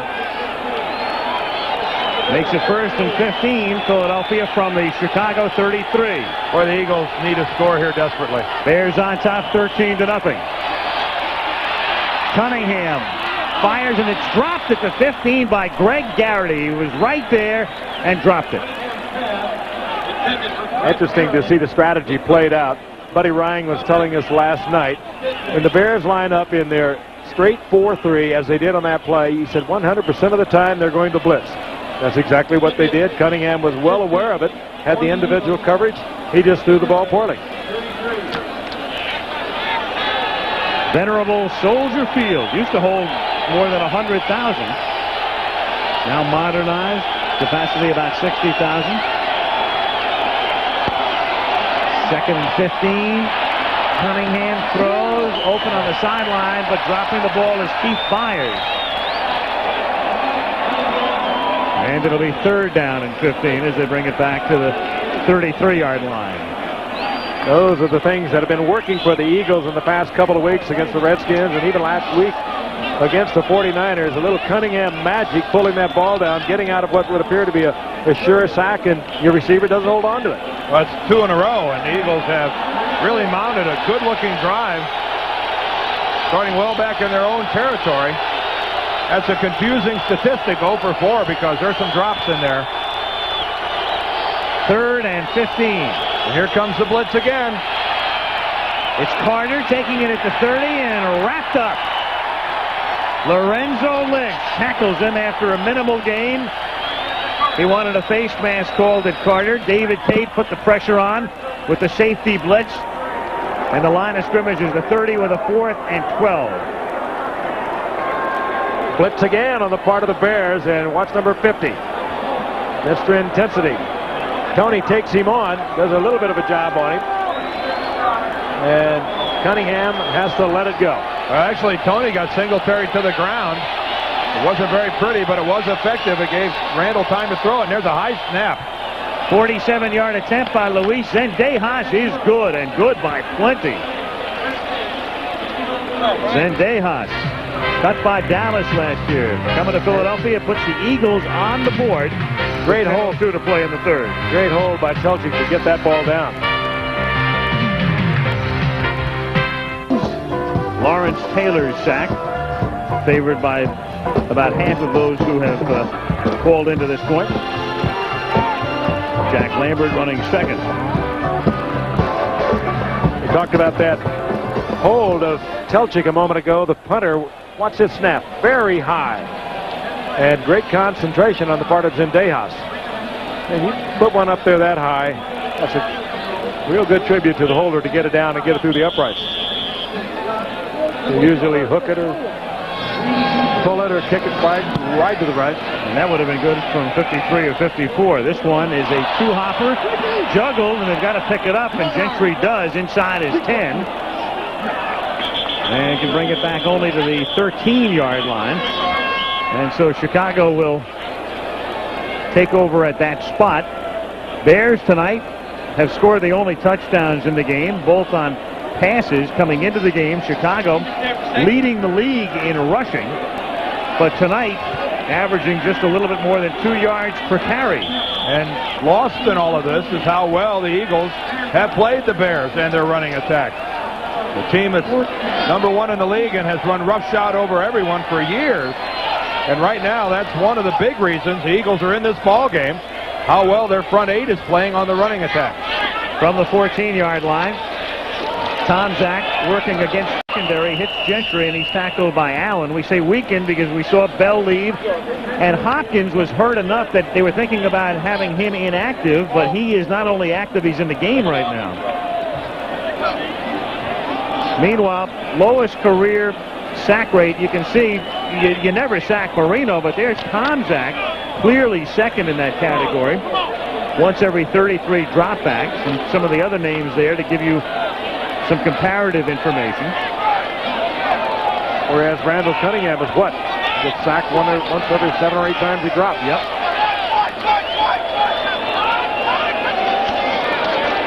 Second and 7. Tomczak's pass is caught by the tight end Cap Boso, and it's close to a first down. I think they're going to give him the first down. They will. They spot him at the 25-yard line. It is a first down. Al Harris with the coverage. And the Bears coming right out in this possession with a pair of passes and a strong sideline pattern that time by Bozo with a good rifle throw by Mike Tomczak. You get the impression when you watch Tomczak play that he really prefers to work the middle of the field. He likes to work the middle, likes to go over the top down the middle, has a nice long touch. Really what puts him ahead of Jim Harbaugh, his backup, but that was nice work of the sideline. First down, this time he goes to the outside and hits the other tight end, James Thornton. A first down out of the 39-yard line.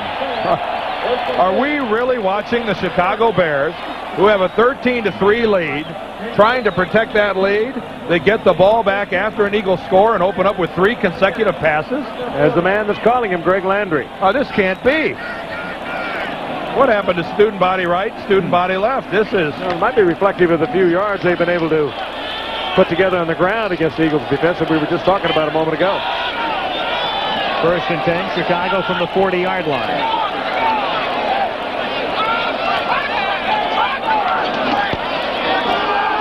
A draw, and Anderson takes it out to the 49-yard line where Wes Hopkins knocks him down. Nice call. 3 straight passes, then the draw.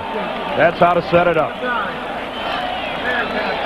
That is how to set it up, and really, the tackle Neil Anderson breaks to make it happen is Reggie White.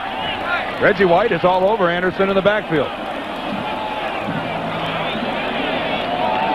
Neil Anderson already with 200-yard performances this year. Reggie White watching the Bears come up to the line of scrimmage on 2nd down and 1 from the 49-yard line.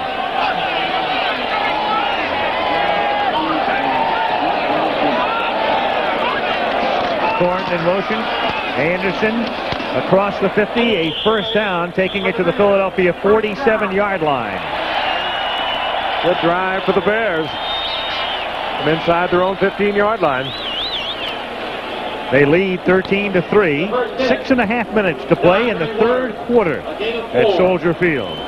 First and 10 for the Bears from the Eagles, 47. A little cool tonight, not that bad though. Temperature about 50 degrees.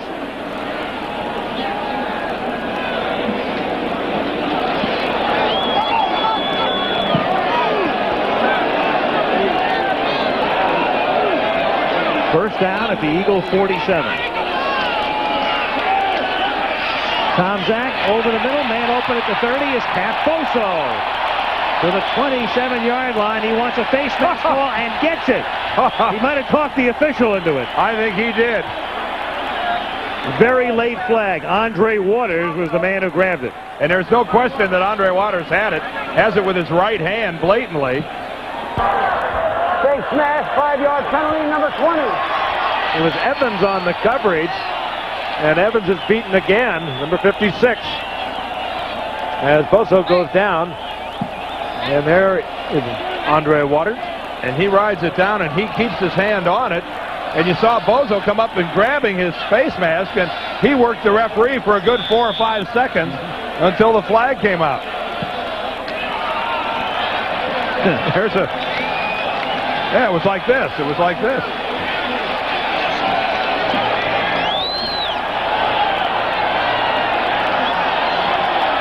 First down, Chicago. This long drive starting inside the Bear 15 from the Eagle 22-yard line. Tomczak, a short drop and a quick pass out to Wendell Davis, who gets to the 13-yard line. He is stopped there by Eric Allen.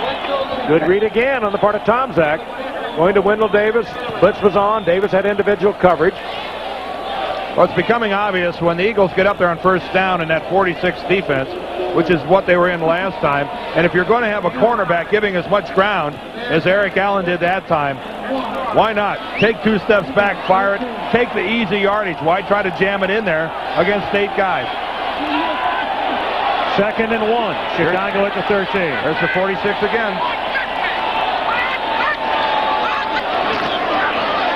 And they give it to Anderson for a 1st and goal to the 7-yard line on a drive that began back at the 14-yard line. Brad Mustard throwing the block to Stringham. Hey, the Bears came out of this half. They were staggering around a little bit. The Eagles put together some semblance of drive, and then all of a sudden the Bears, taking over inside their own 15, have put together a beauty. Here comes Anderson, over 1,000 yards last year when he had his first shot at replacing the legendary Walter Payton. He can do it all, too. He can go out on the flank for you, come out of the backfield and catch the ball, and one of the fine runners in the game today. 4 minutes to go, 3rd quarter. Chicago up by 10. On 1st and goal, big hole for Anderson. He takes it to the 2.5.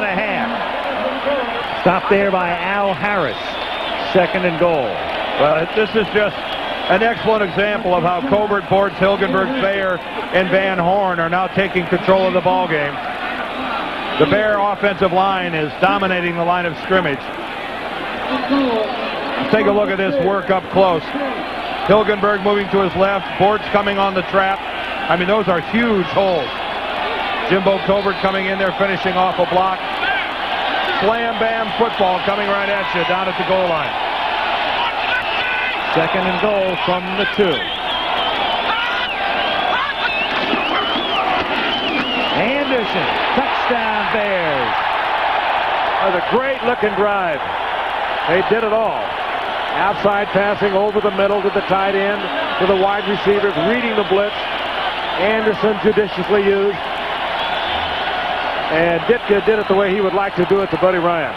You're the defensive genius, he's saying to himself. Take this, Buster. Yeah, nice and slow and painful. Nice, but surgical. Nice. Hey, what a good-looking move by Neil Anderson back to the inside. Butler, who missed his last extra point attempt, rediscovers the range. However, there's a flag down. Andre Waters came busting through. Well, we may get running into the kicker. Running into the kicker, number 20. Roughing the kicker, number 20 will penalize on the kickoff. That's Andre Waters again. Tomczak was trying to pick Andre Waters up and help him out, and he almost got himself punched out.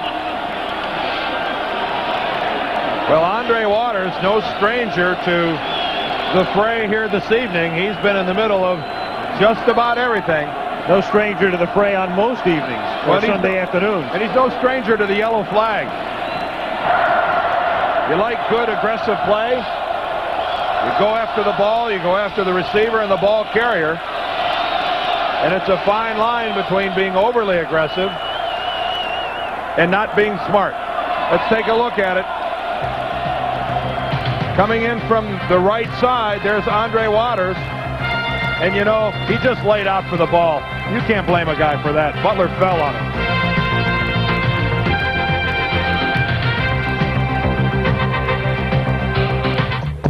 we were in commercial, the crowd with a mocking, derisive chant of "Buddy, Buddy."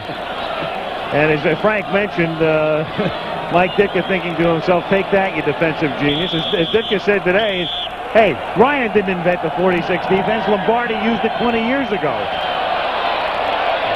At the 15-yard line, coming straight up the middle is David Little, who is the backup tight end to Keith Jackson. Let's go back to the extra point. Yeah, here's the penalty that's called against Andre Waters, and really you can't fault him. He's just flying in there, trying to block the kick. Again, look at the right of your screen. Waters just leaves his feet, hits the ground well short of Butler, and really just slides on in. But watch this. Butler gets up. He doesn't like it, and he's going to get right in Waters' face. Now, there's Kevin Butler, a kicker that last hit somebody in 1982. As Reggie White, the Reverend, saying, "Bless you, brother, and leave my man alone." Well, if I'm Kevin Butler, I clear out. Butler, I clear out. From the shotgun on first down, it's dropped by Byers, right in his hands. 2nd and 10. And Byers has not had a sterling second half. For a guy who his sole responsibility, basically, on this club, rushing for less than a 2-yard average, he's there to catch the ball. Your club's trailing and on the verge of oblivion. You just can't drop those. I'm sorry. No excuses. Good receiver, too. Last year, 72 receptions for the Eagles. On 2nd and 10. Cunningham fires over the middle, and nobody is there. 3rd down. Misfire.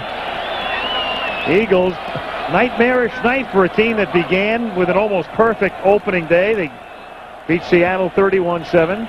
The big come-from-behind win against Washington. Then they had that 11-point loss evaporate last week to San Francisco. On the verge of being 3-0 last week. They're now on the verge of being 500 and 2 games back of the Giants. 3rd and 10. Here comes the audible again. They're in their base 4-3. He's looking for the blitz. And he got it. Shoots it out to Tony. And Tony to the 44-yard line and a first down for the Eagles.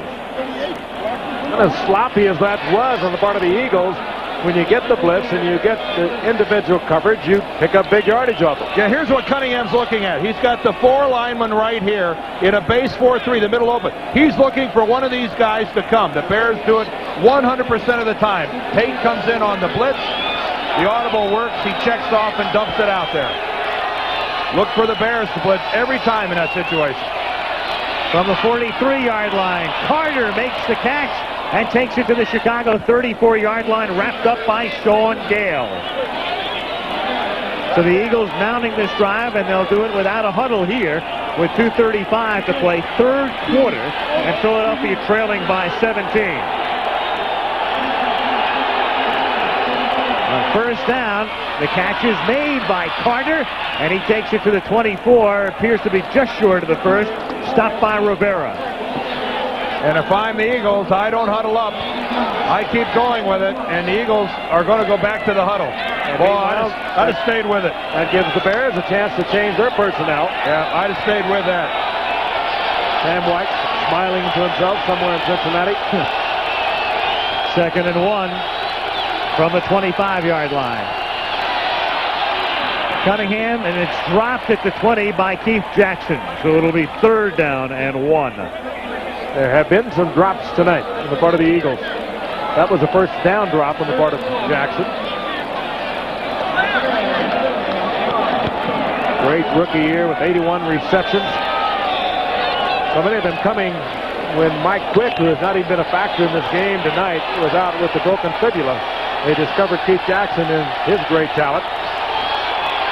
Not exactly coming from a great passing school either in Oklahoma. No, sir. 3rd down and 1. Can they get it on the ground? Anthony Tony. A good second effort. Needed just 1. Good second effort.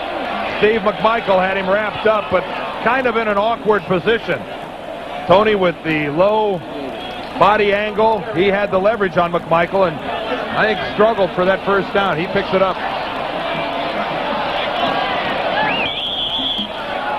24-yard line, 1st and 10, Philadelphia.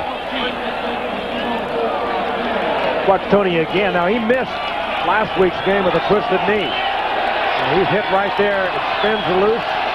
little bit of drive and just enough to get the first down. A minute and a half remaining in the third quarter. And Cunningham is sacked at the 28-yard line by Roper. Ball is loose. Richard Dent came out of it with the football. Jackson was covered by Singletary. Cunningham wanted to go to Jackson, had to pull it down, and Richard Dent got his hands on the football. I think no signal yet. John Roper, number 55, is the bear that hit Cunningham and forces the fumble. Steve McMichael's coming at him from one direction. Oh, I think that's Pat Haggerty we hear saying, I called him down. There's McMichael. There's Roper. Oh, that left knee is very close to being down. Forward progress, I call. They're calling him down. No fumble. No fumble. The guy in the white hat is Pat Haggerty. Pat doesn't realize his mic is open as well right now. Watch the left knee. Now the ball comes out. The ball comes out, but keep in mind, if Pat Haggerty wanted to call grasp and control beforehand, the play's over. The play's over. On second and long, the pass is tipped by Stinson. And it will be third down and 15. Just so there's no confusion on that last play, Pat Haggerty rules that he was in the grasp and control. The play was well over before the ball pops out. Not subject to replay or anything else because of the fact he whistles the play dead. Meanwhile, there's another one that could have been picked off. You saw Stinson, who had an opportunity to pick that one off. And a third and long situation now for the Eagles. Third and 15 from the Chicago 28-yard line. Cunningham over the middle for Jackson, who juggles and is picked off at the 2-yard line by Sean Gale. Well, this is one of the worst nights for receivers that I have ever seen. I mean, that is absolutely a perfect pass, and I think we're going to see a textbook example, Frank, of a receiver turning his head to run with a football before he looks the ball all the way into his hand. Keith Jackson, watch how he's going to turn his head away before he looks the ball and clutches it. Wide open, Cunningham right in there. Jackson, look at him turn. Look at him turn. For the goal line. Oh. And did Gale get it or trap it?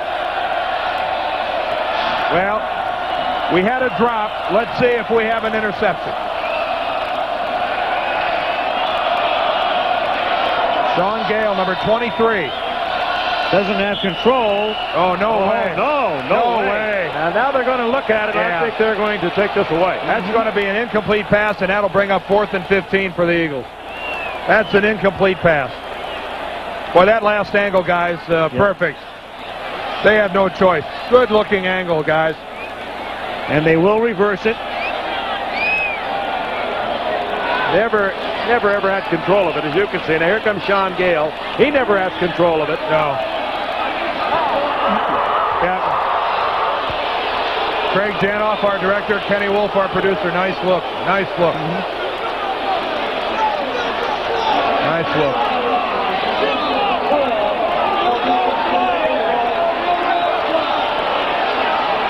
So they bring it back. It's still Philadelphia's ball. Zendejas has come in for what will be about a 46-yard field goal attempt.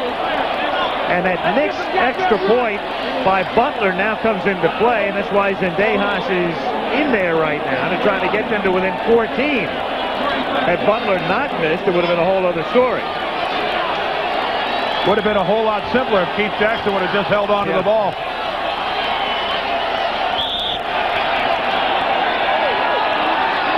Selchik to hold.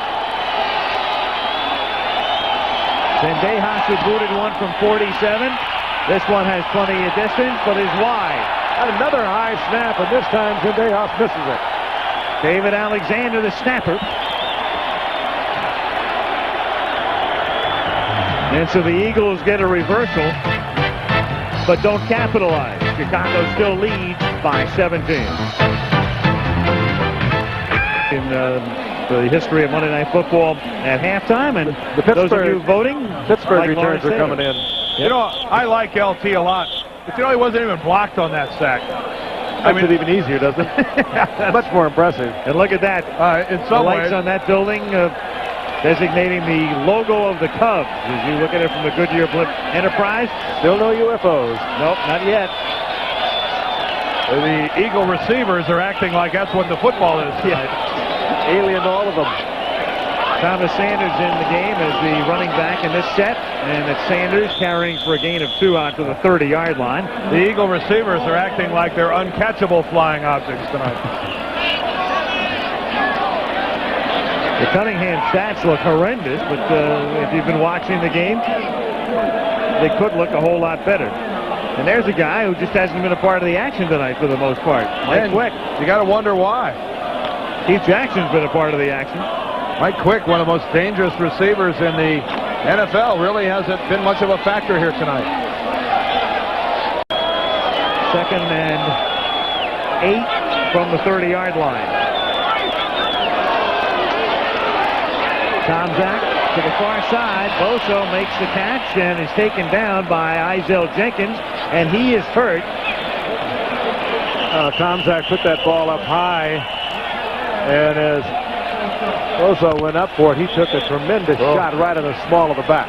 Jenkins puts the shoulder pad right into the back of Cap Boso. Boy, and that's exactly what it is, Frank. The quarterback, Mike Tomczak, just hung that ball out high. You don't think this hurts? Right in the small of the back. And the period ends on that play. We'll return after this from our ABC station. He's fine. I think the way he acted, he had the wind knocked out of him, and he appears to be perfectly all right. And the period begins with a 3rd and 2 from the Bear 36-yard line. Tomczak, a little shovel pass to Gentry, and Byron Evans didn't get fooled. That's a good job, Byron. Try to get something going. Force them to punt. The Eagles, a team that generally play with a lot of enthusiasm, not showing much here, especially in the second half, and maybe that's the kind of spark they need. Tom Landry would be proud of this one. Shovel pass up the middle. And Dennis Gentry says, thanks a lot. Maury Buford standing inside his 25. Gizmo Williams is back at the Eagle 20. Good kick. Williams at the 10. Out of bounds at the 17. 49 seconds into the 4th quarter. Well, we were happy to report Boso was fine, but unhappy to report that the report on Todd Bell is a fractured fibula, and further x-rays will be taken. Bell, the safety for the Eagles and the one-time Bear, coming out in the middle of the 3rd quarter.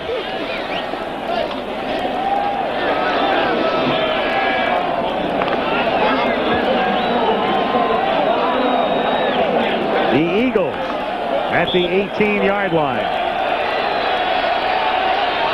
Ron Solt, who was suspended because he had taken steroids, is in the game. That's number 65, and there's a flag down before the inception of the play. Pat Haggerty. Ball start, offense. There is Solt.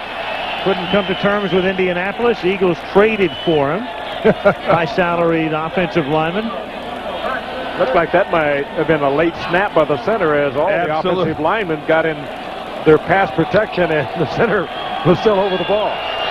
You know, if he holds it, everybody else is offside. They look bad, but he'll get it tomorrow. 1st and 15, and this time Jackson makes the catch, and a 1st down. Good catch by Keith Jackson.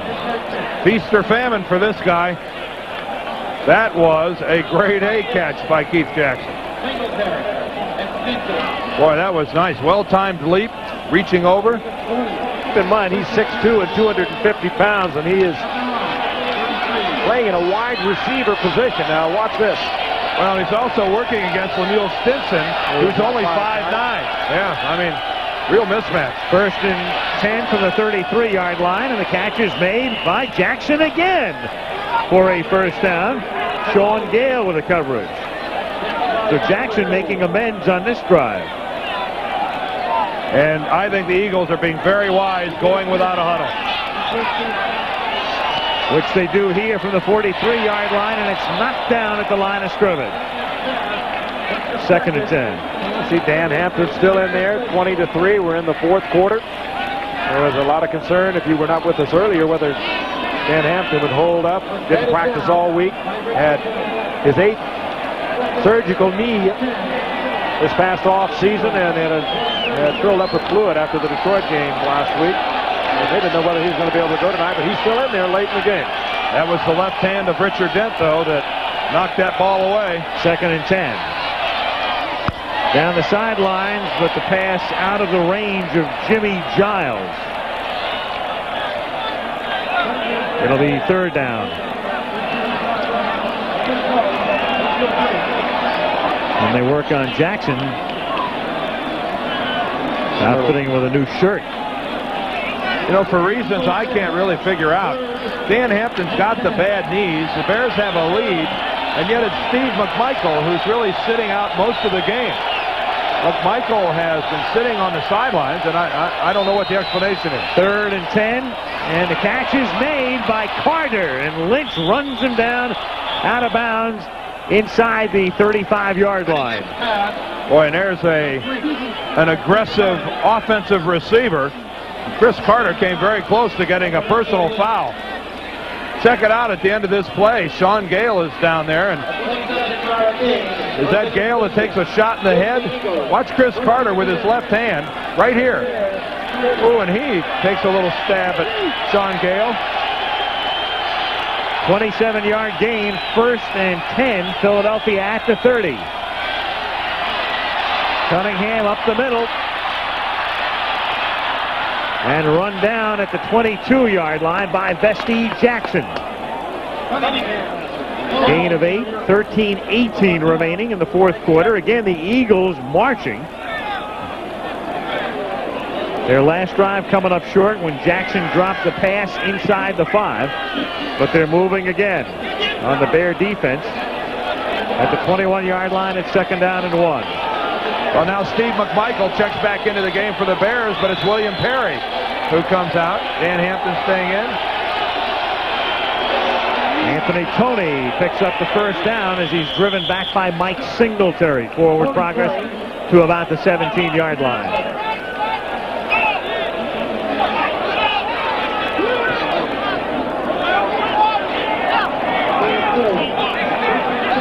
And here goes. There's the no huddle. And here go the Eagles without that huddle. They have been most effective moving the ball with no huddle. From the 17-yard line, Cunningham throwing. Garrity makes the catch, and Garrity is out of bounds at the 3-yard line. Little looping pass thrown by Cunningham, but Holding will bring it back.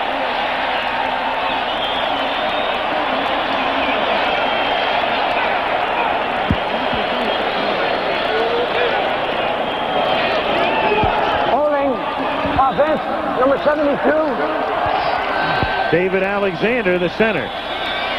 Well, the Bears doing a lot of substituting inside. On that last play, Dick Shapiro, one of the defensive linemen, working to the inside. There's 94, and that's Alexander, the center, who's got the arms locked up in Shapiro. Tough for us to see what the officials saw from that angle. Didn't look like much holding from there. 1st and 20. Little screen pass to Byers, and he gets knocked down at the 24-yard line. Tackle made by Sean Gale. And if you're an Eagles fan and you're wondering where Mike Quick is, we have to wonder along with you. We've heard nothing as to why he might not be in the game tonight, but he has not been in there the past couple of series. Greg Garrity, who replaced him last year when he was injured, has been seeing most of the action. And still no Mike Quick, their talented all-pro wide receiver. 2nd and 17. Cunningham going for Garrity, who comes back to make the catch for the touchdown. I guess that's why. Vesti Jackson on the coverage, and a good pass laid up there, but the receiver on that pass will always have the advantage when you're in one-to-one. And now we do get a report that Quick has suffered a bruised knee. And Garrity, his replacement, getting himself tied up with Jackson 1 for 1. Cunningham lays it up. And Garrity goes up and comes down with an Eagles touchdown. First for the Eagles tonight, Zendejas for the extra point attempt. And again, the snap was a bit errant. Telchik gets it down. There's a flag down. The kick was good. But there's a marker down with 12:06 remaining. To this point in time, David Alexander, look at him stand there with his hands on his helmet. He's having a night that he'd just as soon forget. Holding 83 offense. He'll get another chance to snap one. There is Alexander, who's had now 3 consecutive high snaps. The holding penalty didn't hurt the Eagles as they get the touchdown anyway. Penalty on Jimmy Giles. And this now means the extra point attempt will come from about the 20-yard line, or the equivalent of a 30-yard field goal. And a critical extra point because they need this to make it a 10-point deficit. Very. A touchdown and a field goal would tie if they convert here. Stop the presses. The snap was good. And so is the kick. Garrity with a touchdown. Zendejas with the extra point. If I were the Bears, I wouldn't be feeling too comfortable about this. A lot of time left, and only 10 points separating the Bears and the Eagles. The booth, anyway, as of the moment. That was a great movie. We were advised that we needed the proper vibes throughout the entire country, and the circulation of that little rag probably doesn't cover too much of the country. No UFOs. Frankly, we could use a little spurt right about now. we could use a little pop. The Eagles got a touchdown. Randall Cunningham. And if I was the Eagles, I would dispense with the huddle for the balance of this ball game. They have moved it extremely effectively by no huddle offense, but right now their defense has to hold the Bears to give them a chance. Zendejas puts a ground ball that's picked up at the 14-yard line by Mark Green, the rookie out of Notre Dame. And he's out of bounds at about the 35-yard line. Boy, that was an ugly kick. Meanwhile, Zendejas gets trampled. 1 week from tonight, the Meadowlands will be the site. The Los Angeles Raiders will always seem to rise to the occasion on Monday night against the New York Jets. Got the best record on Monday night. The Los Angeles above the Raiders is on there in Velcro, so we could peel that off and put it. Pick a city. Erasable ink. From the 35-yard line, Tomzak hits Suey for a gain of 6. It was Suey who caught a touchdown pass in the first half. Andre Waters covering on the play. And Waters, eschewing the conventional tackling technique, goes flying in there more with a downfield block than a tackle.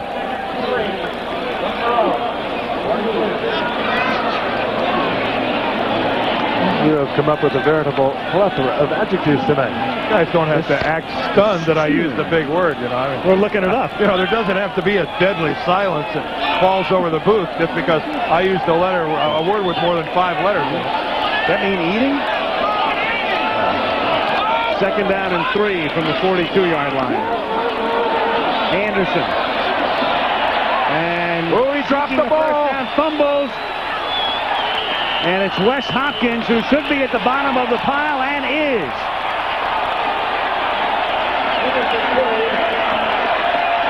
Only the Bears' second fumble of the young season. And this is again difficult to see with a big crowd of people.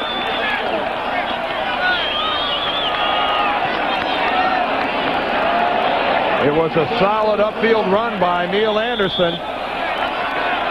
Let's see if we can determine clearly that it was a fumble. This is going to be good for the first down. Oh, and a good shot there. The ball clearly coming out before Anderson hits the ground. Now the Eagles with Cunningham from the shotgun on first down. The catch is made by Carter, and he's bumped out of bounds by Lorenzo Lynch. Boy, and if I'm the Eagles, I don't huddle. I know I'm trying to coach from the booth, but there's no question how effective they have been moving without a huddle. I wonder if they had an opportunity to work that much on it, though, Dan. They were just kind of casually mentioning it to us. They said, we might do it, you might see that. We just wonder how much they worked on it. 2nd and 4 out of the shotgun.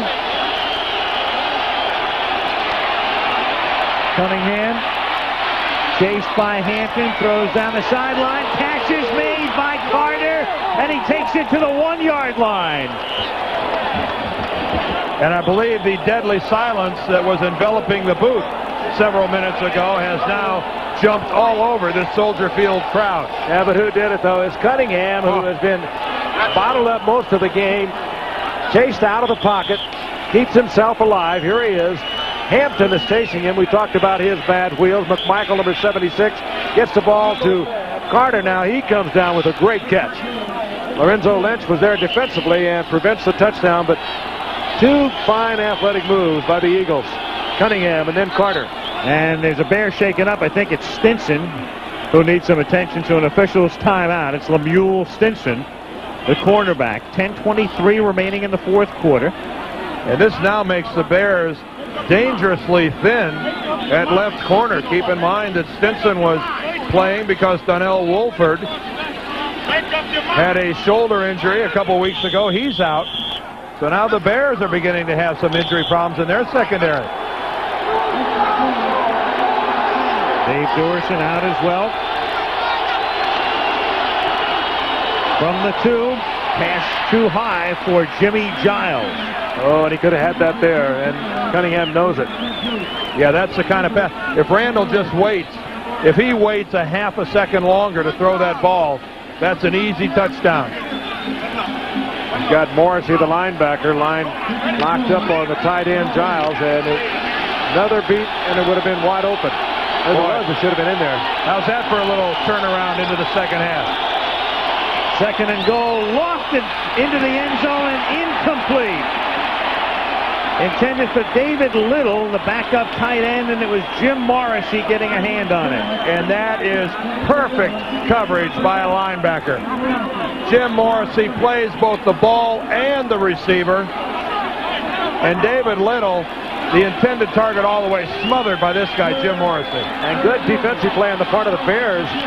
Defensive unit, that was their run defense they had in. And their linebackers, Morrissey and Rivera, were both in great shape on it. And here comes the all-out blitz. Third and goal. He rolls to his right, throws, incomplete, intended for Jackson. Well, now, you need 2 touchdowns to take the lead. You need a touchdown and a field goal to tie. He's going for the field goal. And you're going to take your field goal, figuring that eventually you're going to need it anyway. And that's right. You come away with that, and your team is all of a sudden picking up momentum. You even took it to a tie. You figure you've got that momentum to carry you into the overtime. Well, it's suicide to come out of here with no points. That's why you take what you can. Alexander snapping and Telchik holding, and Zendejas kicking, and it's perfect from 19. And the Bears didn't even rush. Did you see the Bears? They didn't even cross the line of scrimmage. They were playing fake all the way. The Chicago Bears up by only a touchdown now. And 10:01 remaining in the fourth in Chicago. A scene from the Goodyear Blimp Enterprise, 1,000 feet above Soldier Field in Chicago. And in Chicago, that's the ticket. Ditka and Zimmer in 92. Mike's contract, by the way, runs for 1 more year through 1990. If Zimmer wins the World Series, he'll get a lifetime deal.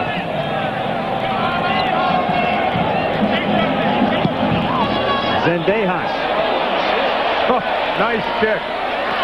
The 28-yard line. Matt Suey. Put the old leg into that one, Louise. 38. Matt Suey almost had to fair catch that. Jeez. What a Titanic blast that was. How'd you like to face Buddy Ryan coming off the field after that? Don't go near him. He's hot. That was not a thing of beauty. Tonight on Nightline, twins separated at birth. They'll look at the study of identical twins and answer questions in regard to that tonight. That's the subject matter on Nightline following your late local news. From the 37-yard line, Mike Tomczak hands the ball to Anderson. And this is where the Bears are going to need that running game that led the league through 3 weeks to come back. in full force. A fumble by Anderson a while ago. It was only the second I mentioned for the Bears all season long. In the first game against Cincinnati, Brad Muster in, well, not a similar situation, but something close to it, fumbled late in the game, and it was the Bears defense that saved that one. 2nd and 1 at the 46-yard line. And Anderson picks up the first down as he takes the ball to the 50-yard line. So Chicago will have it at midfield with 9 minutes to play in the 4th quarter. Evans in on the tackle.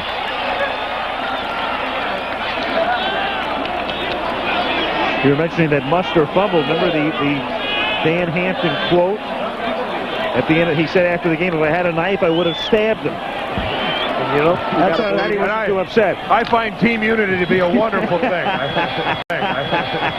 Happy little campers together. Oh, yeah. I mean, all for one, one for all. Sure. from the 50. Tomczak to Thornton. It's like the opening series of the game. Very high percentage stuff. Taking no real risks with it. Keeping the ball on the ground. Hitting your tight end. Hitting the back out of the backfield. Clock stopped on the out-of-bounds play. Ball at the 43-yard line. 2nd down and 3.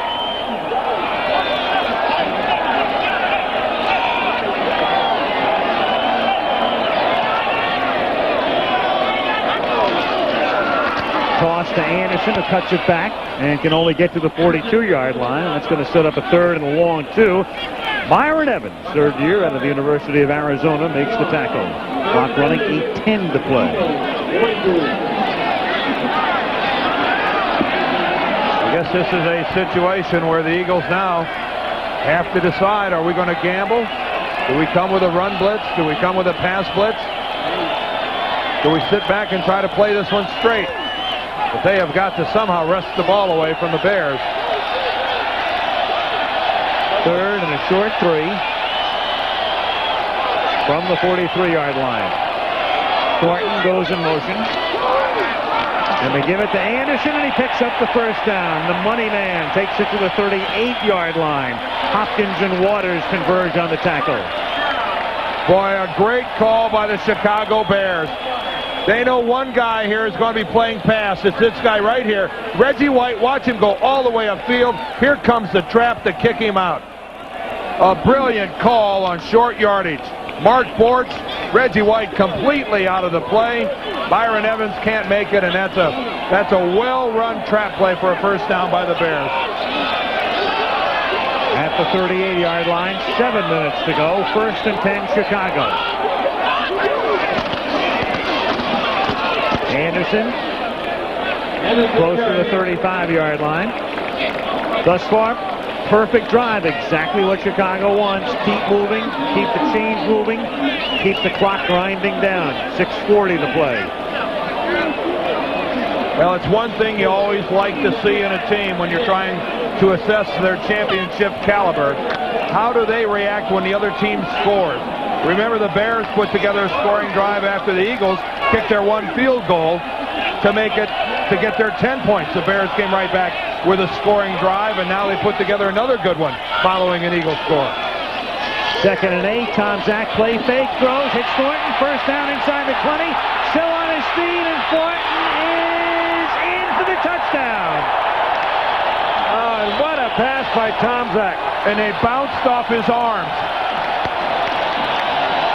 Tomczak right in between 2 defenders. We talked about his touch earlier in the game. That was a beautiful shot. And there were also about 3 missed tackles. A very simple pass route being run by James Thornton. What a great camera shot here. Just a simple turnout. There's the first missed tackle. There's the second missed tackle. And I think Izell Jenkins just bounced off his arms. Extra point by Butler is good. 2nd touchdown reception of the season for Thornton. Great protection. He's had it most of the night. Thornton wide open in front of Evans and maintains the football. And the Bears extend their lead. What a super drive. They had to have it, and they got it. Alien music. Soldier Field, Chicago. Look at that shot. That's Buddy Ryan Beautiful. leaving. Goodyear went gorgeous shot. Soldier Field. That's a sparkling night. Many great events here over the years. 27-13. Chicago on top. Gizmo Williams runs into his own man and is down to the 24-yard line. That'll look this week at the Huskies of Washington, traveling down to L.A. to take on the Trojans of USC at 3:30 Eastern and 12:30 on the Pacific Coast this Saturday.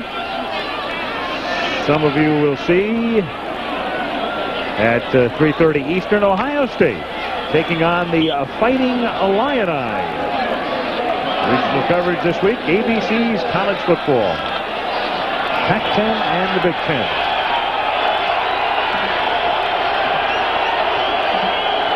...24-yard line, 1st and 10. Eagles down by 2 touchdowns, and Byers makes the catch. It's dropped out at the 32-yard line by Mike Singletary. Clock running with 5:50 remaining in the 4th period. 2nd and 2.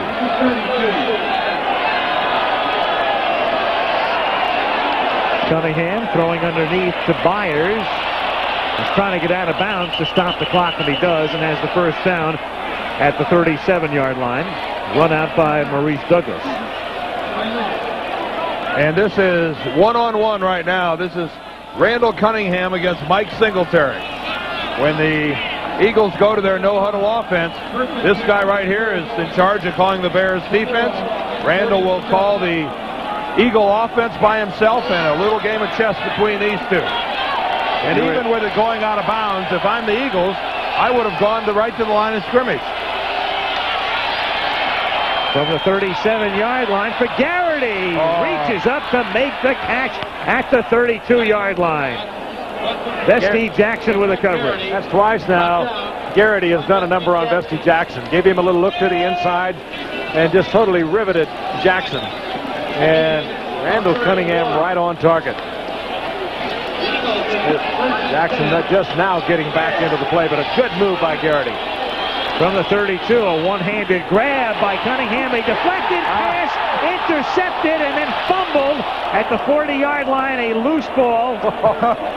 That's John Roper that had it. And it's the Eagles. Dan Hampton deflected it. John Roper caught it. Roper ran with it. Roper fumbled it. And now it's a question of, did Roper have possession? I guess that's the one thing we want to ascertain. Let's take a look at it. Now there's Dan Hampton. Second pass tonight, he's blocked. There's Roper, 55. Well, he's clearly got the ball. He's stripped of the ball. And here we go. Giles. With Jimmy Giles coming in. Wow. And after all that, it's 1st and 10. Philadelphia at the 41-yard line. Well, John Roper officially gets credited with an INT. Byers runs out of bounds just short of the first down at the 31-yard line. They're nearly out of the ballpark. Well, Mike Dickinson, hit that guy harder. Hit that guy harder. I think the coffee might be wearing off just a little bit. Yeah. Oh, he was wired before this game. He was the original Mr. Coffee this morning. Yes, he was.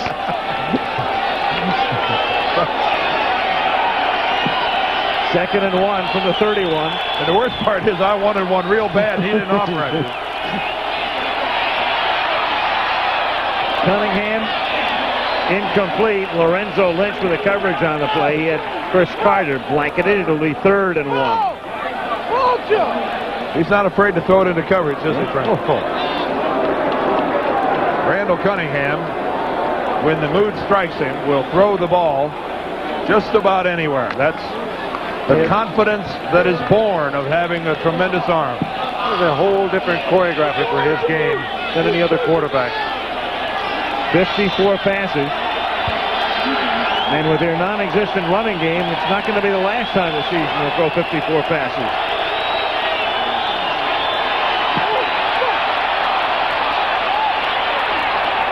slings it, and it's dropped by Carter. Is it a live ball? They're gonna give it to the Bears. He could have been down. It was very close to being down. Singletary hit him. McMichael comes up with it. And the Bears have the football. Carter's contending he was down. Good look at it. There's Singletary. He's not above stripping it out of there either. Well, I think we may take a look at this. See, what the Bears know that they're going to review this. They're trying to snap a try ball. to get up to the line of scrimmage. They're obviously coached to try to get the play off as soon as you can, but they've stopped it to take a look upstairs. Knees down, ball still in. Well, that's awful close. That's awful close. That will be interesting to see whether they see enough to reverse that. The play stands as ruled. First down. All right. So much for that. They're not indecisive tonight. No, they took a look at it and said, we don't see enough to overturn it. I think the Eagle fans are saying, we think it's worth a second look. I think the Eagle fans would have preferred they were a bit more methodical in reviewing that play. From the 27-yard line, it's Anderson. Chicago will try to take as much time off the clock as they can. Thornton comes up limping. Pitch makes the tackle. Clock is ticking down. 4:20 remaining in the fourth. See, here's an example where the 45-second clock, while its intent was to speed up play, you can really burn some time off the clock if you're so inclined. You just drive the ball up into the line, and you've got 45 seconds before you have to snap it again. There's the Buddy chant again. Buddy Ryan. And after the game, Buddy will say, oh, I didn't hear it. 2nd and 10 from the 27-yard line. Tomczak dumps it off, and the juggling catch is made by Suey. And not only does he make the catch, but he stays in bounds as well to keep the clock running. And timeout is taken by Philadelphia. I think it's been fun for all of us to watch the evolution of number 18, Mike Tomczak. We were with him in Miami in a preseason game when the quarterback job was up for grabs, and we talked to him, very confident young man, and it was, what, a few days later that Jim McMahon was traded, and he was driving to practice, and he heard on his car radio that McMahon had been traded, and he knew right then that all of his dreams literally had come true. Free agent when he came up out of Ohio State, and now he's in charge and running well. The most visible team, I would say, in pro football,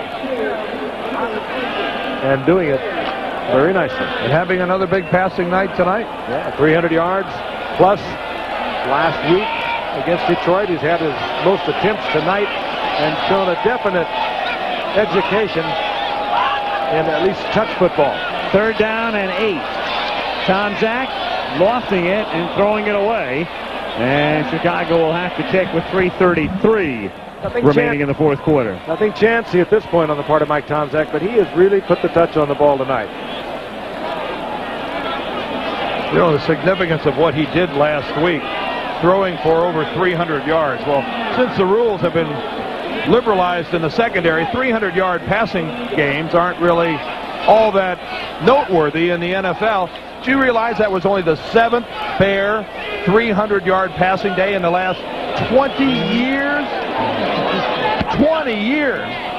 Well, remember how long McMahon went before he had one of those nights or days? As Gizmo Williams runs it out of bounds at the 40-yard line. In fact, it was on our Monday night Denver-Chicago game. And as is the case the majority of the time, and we pointed it out, quarterbacks lose more 300-yard games than they win. But the flip side of it for the Bears, they have led the league in rushing 16 times. Nearest team to them in leading the league is Cleveland with, what, 7 or 8? So we know what they major here. Well, the equation here is very simple. The Eagles are going to get the ball a couple more times. They better score a touchdown every time they get it. From the 41-yard line, it's Byers. Across the 50, has the first down, fumbles the football. Sean Gale recovers, and Chicago has it again. And the Eagles have simply self-destructed tonight. And that pretty well finishes off a very forgettable evening for Keith Byers. You know, I don't know whether Perry got the fumble or not, but if they worried about him being in condition, he made the pass rush, and then he was in on that tackle deep downfield. Now, you watch Perry come into the camera shot. There he is. Frank, there's no missing Perry coming into the camera shot. Sixth Eagle turnover tonight. Marcus Paul actually knocked it out of there, but if they were concerned about Perry moving around, whether he was in condition or not, he put on the pass pressure, and then he was in on the tackle. Was good hustle by Big William. Meanwhile, Marcus Paul, I think, was shaken up a little bit after the play. He's over by the Bear bench, walking very gingerly. Bears from the 43-yard line, and this is Thomas. Whoa! Really gets ripped. Eagles take a timeout. Evans is there. Byron Evans doing his share tonight. Here's a guy doing a lot of talking, and he's backing it up with some big hitting. That was a grade A pop right there. He was a starter a year ago. Let's take a look at it again. Number 56. Boy. He catch Thomas as he is trying to spin back to the inside, and it looked just a little more effective than it really was. Thomas trying to spin back to the inside, and Evans took him with his own momentum. Sounded pretty effective. And it hurt.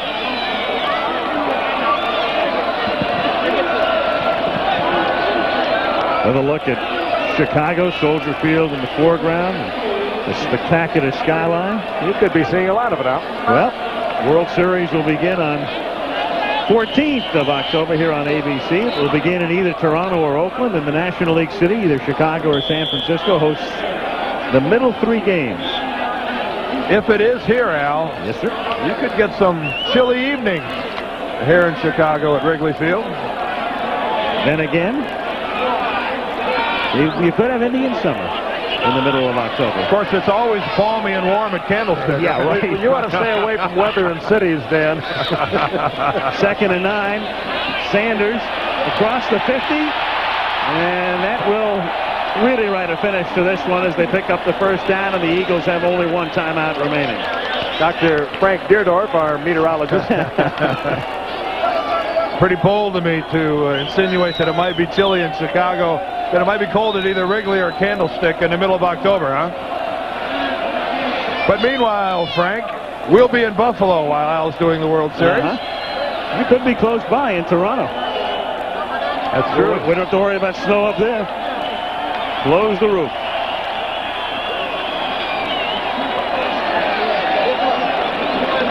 A lot of emotion spent here tonight. The Eagles coming in knowing full well that Buddy Ryan wanted this game so desperately. There's a guy right there, Frank, who's played a good ball game. Chris Carter has hustled tonight, made a couple acrobatic catches, and there's a guy that would like to, I think, forget this one. Keith Byers. And on both sides of the field tonight, a lot of emotion being generated by the two coaches and their ongoing, I guess I wouldn't call it a feud, but they certainly don't care much for each other. After tonight, it'll just be Chicago, the Giants, and the Rams. Unbeaten, Philadelphia has just spent its final timeout, so they'll stop the clock just once more. That will come at the 2-minute warning. Sanders takes the ball to the 37-yard line. All three of the undefeated teams being in the National Conference, and this really helps things out in the NFC East. The Bears have done the Redskins a favor. Of course, the Eagles will play the Giants next week. Now a very critical game for Philadelphia. They'll leave here tonight 2 games back. Giants off to one of their best starts since, what, 1968 or 69? Alex Webster's debut year as head coach. And we have 2 winless teams still alive after the 4 weeks of the season. Detroit and Dallas, both 0-4. 2nd and 10 at the 37-yard line. Sanders stopped After a gain of about 1, that'll take us to the 2-minute warning. Evans makes the tackle. When we come back, it'll be 3rd down for Chicago with 2 minutes. There it is. The Central Division will look like this at the end of the game. Giants will have a 2-game lead in the East over Philadelphia, Phoenix, and Washington. 2 minutes to go in Chicago, and the Bears up by 2 touchdowns. Do Dallas and Detroit play each other this year? Not on Monday night. Good. Top 27-13 with 2 minutes remaining in the game, and the Eagles out of timeouts at Soldier Field. It's 3rd down and 9. Chicago at the 37-yard line. By the way, Dallas and Detroit don't play each other irregardless of appearing on Monday Night Football, which we'd be pleased to have them if they were scheduled. Try to arrange it. Here's Sanders. He is stopped at the 36-yard line. And we can tell you the executive producer of Monday Night Football, Jeffrey Mason. Tonight's game produced by Ken Wolf, directed by Craig Janoff. Our technical director, Joe Chavo. Associate director, Ben Harvey. Jeff Kibler, Rick Abbott, the assistants to the producer. Coach Coltrane, Tony Versley, Ed McKenna. Our operations manager, Jim Licata. Our telecommunications manager. Director of information, Steve Hurt. George Hill handling our statistics upstairs. Billy Hayes still spotting the heavens for the unseen UFO. And what a nice tip of the hat to our camera crew tonight. Grade A pictures, fellas. Meanwhile, we've got someone down on the field. One of the Philadelphia Eagles, and Jerome Brown. Jerome Brown, Al, a player who has really begun to climb onto the level that a lot of people thought that he would, being the #1 draft choice out of Miami. Has really started to play super football for the Eagles. Had a tremendous game last week against the 49ers, but Al, still going to be long remembered for, I guess, leading the revolt when he was a senior at Miami when they walked out on Penn State at the Orange Bowl. Well, that was a wild night. That was at the Fiesta Bowl, a joint banquet. He went to the microphone. His exact quote was, "Did the Japanese sit down and have dinner with Pearl Harbor before they bombed them?" And everybody yelled, "No." And he said, "Okay, fellas, let's go." And they went. Out they went. Out went the Hurricanes. It was a wild scene, and then Penn State won the game the next night.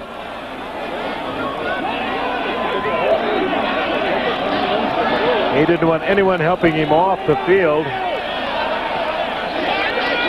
And the winner of our halftime poll, where we allow you to vote for the key plays that we've known over Monday Night Football tonight.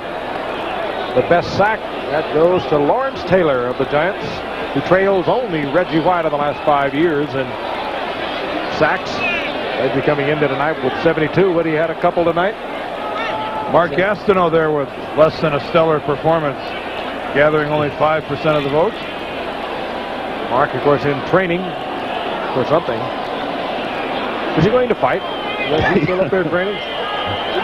He's going to fight the winner of the Cooney Holmes, Cooney and Foreman. Cooney and Foreman, yeah. Alex Wallows. It's Cooney and Foreman, right, Alex? Yeah, I think January 15th. Isn't the date of that fight? We have a mic for Alex. You know, I think the last Tyson fight was labeled the War by the Shore. I think this the Cooney Foreman fight was been labeled Two Geezers at Caesars. Not bad. Not bad. You've held that all night. We're emptying out the bags, folks. Anyway, Mark Gastineau is in training. He is going to attempt a boxing career. He's going to go after the crown vacated when Tony Mandarich signed with the Packers. Here's Buford. And that one will die inside the 5-yard line, but there's a flag down back at the 42.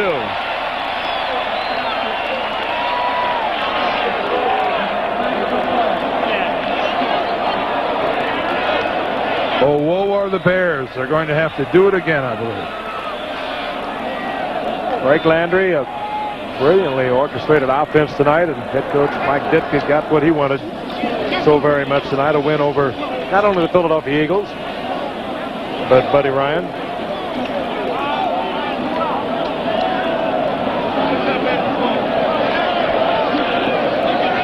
About the first huddle we've had tonight. Pat Haggerty's crew. formation. Offense. The Eagles came out of last week's game with the 49ers really talking among themselves that we suffered a letdown, that we really are a better team than the 49ers. Mike just had some more coffee. Minute 9 left in the ball game, Mike. You're up by 2 touchdowns here. Mike. This is not good, Mike. Chill out. Mellow out, Mike. How to recover from a heart attack. Oh, boy. Anyway, the Eagles were talking about how they were better than the 49ers, and this was another test for them today. And I think the Eagles, while there's no question that they are an up-and-coming team, can they rightly say that they're on the same level with teams like the 49ers and the Chicago Bears? And looks like we've got a little pushy-shovey going on back about the 45. I mean, it's really I think the jury's still out on the Eagles as to where they are and to whether they are on that upper tier of teams in the National Football League. Well, they won one against Washington they shouldn't have won. They lost one perhaps they shouldn't have lost against the 49ers, but in doing so, they also gave up over 700 yards to those two ball clubs. They came into the night after 3 games, 25th against the pass, 11th against the rush, and this is a team noted for their defense. Well, the Eagles are a ways away with the way they play the pass. They've got to tighten things up in their secondary before they're going to make it upstairs. Catch is made by Gizmo Williams. He takes it to the 19-yard line. Whoa, Perry at 340. Williams weighs about 180 and is 5'6". Biggest appliance on the field on the smallest player out there. Well, Buddy's line about Gizmo was he's not small, he's short. Well, he's now smaller and shorter. And flatter. Gizmo again. Lynch and Morrissey in on the tackle. And this one winds down with Chicago on top, 27-13. What did he also say about him? He's 6'5" on a quarter-inch scale. Cunningham throws it away.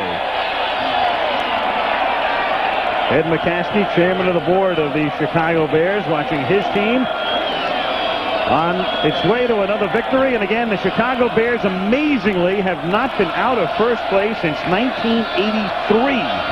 They've either been in the lead or tied for the lead every week. And I think if we want to talk about one person tonight that might have been symbolic of the Bears' effort, there he is right there, Dan Hampton. I did not think he was going to be able to play today. This guy has been hobbled all week with a bad knee, and yet he comes out and he plays. He plays the entire ball game. And that is why the Bears are the football team that they are, because he's reflective of their work ethic. And it is one heck of a work ethic. And tomorrow he goes up to have those knees examined in East Lansing. And again, the organization that has 10 first-round draft picks out on their roster. And Ken Cunningham, meanwhile, has put the ball up 60 times tonight. And look at Hampton limp as he tries to walk down the sideline.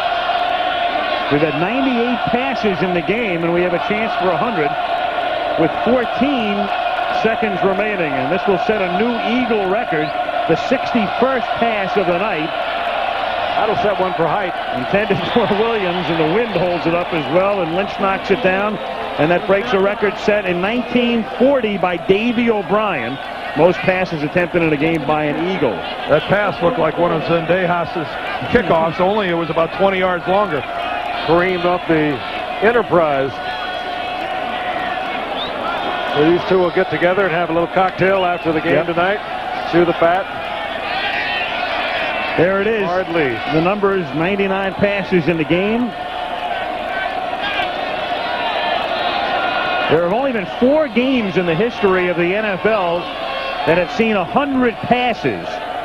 And this will become game number 5 right here. Your 100th pass of the night is caught. And Garrity will be the answer to a trivia question as he's knocked down at the 42-yard line, and that'll do it. That's as close as those guys will come. A split screen on your television set. There will be another day, Buddy says. And Mike has beaten Buddy for the 4th time. He's 4-0 with them. And again, the Eagles are 0 forever in Chicago. They are now 0-13 in the Windy City.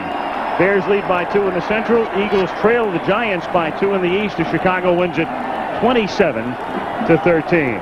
Al Michaels, Frank Gifford, Dan Deerdorf saying good night from Soldier Field in Chicago with a reminder that Saturday on ABC's College Football, the USC Trojans host the Washington Huskies, or the Ohio State Buckeyes take on the Fighting Illini of Illinois. And next week on Monday Night Football, two old AFL rivals square off as the Los Angeles Raiders, with the best record in Monday Night Football history, meet the New York Jets, now except on the... Put the game out of reach.